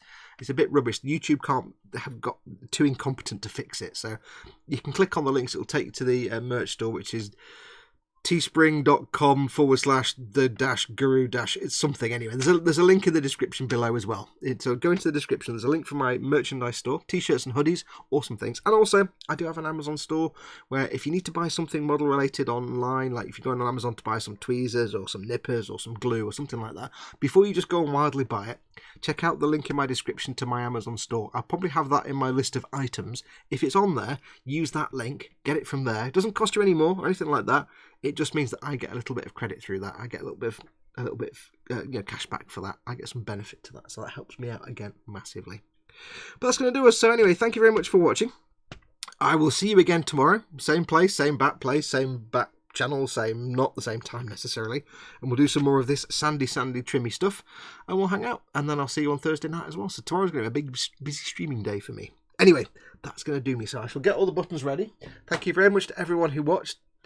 Take care of yourselves. Those of you who are in the down south in the Australia land, good night. Go and get some sleep. It's time for snoozes.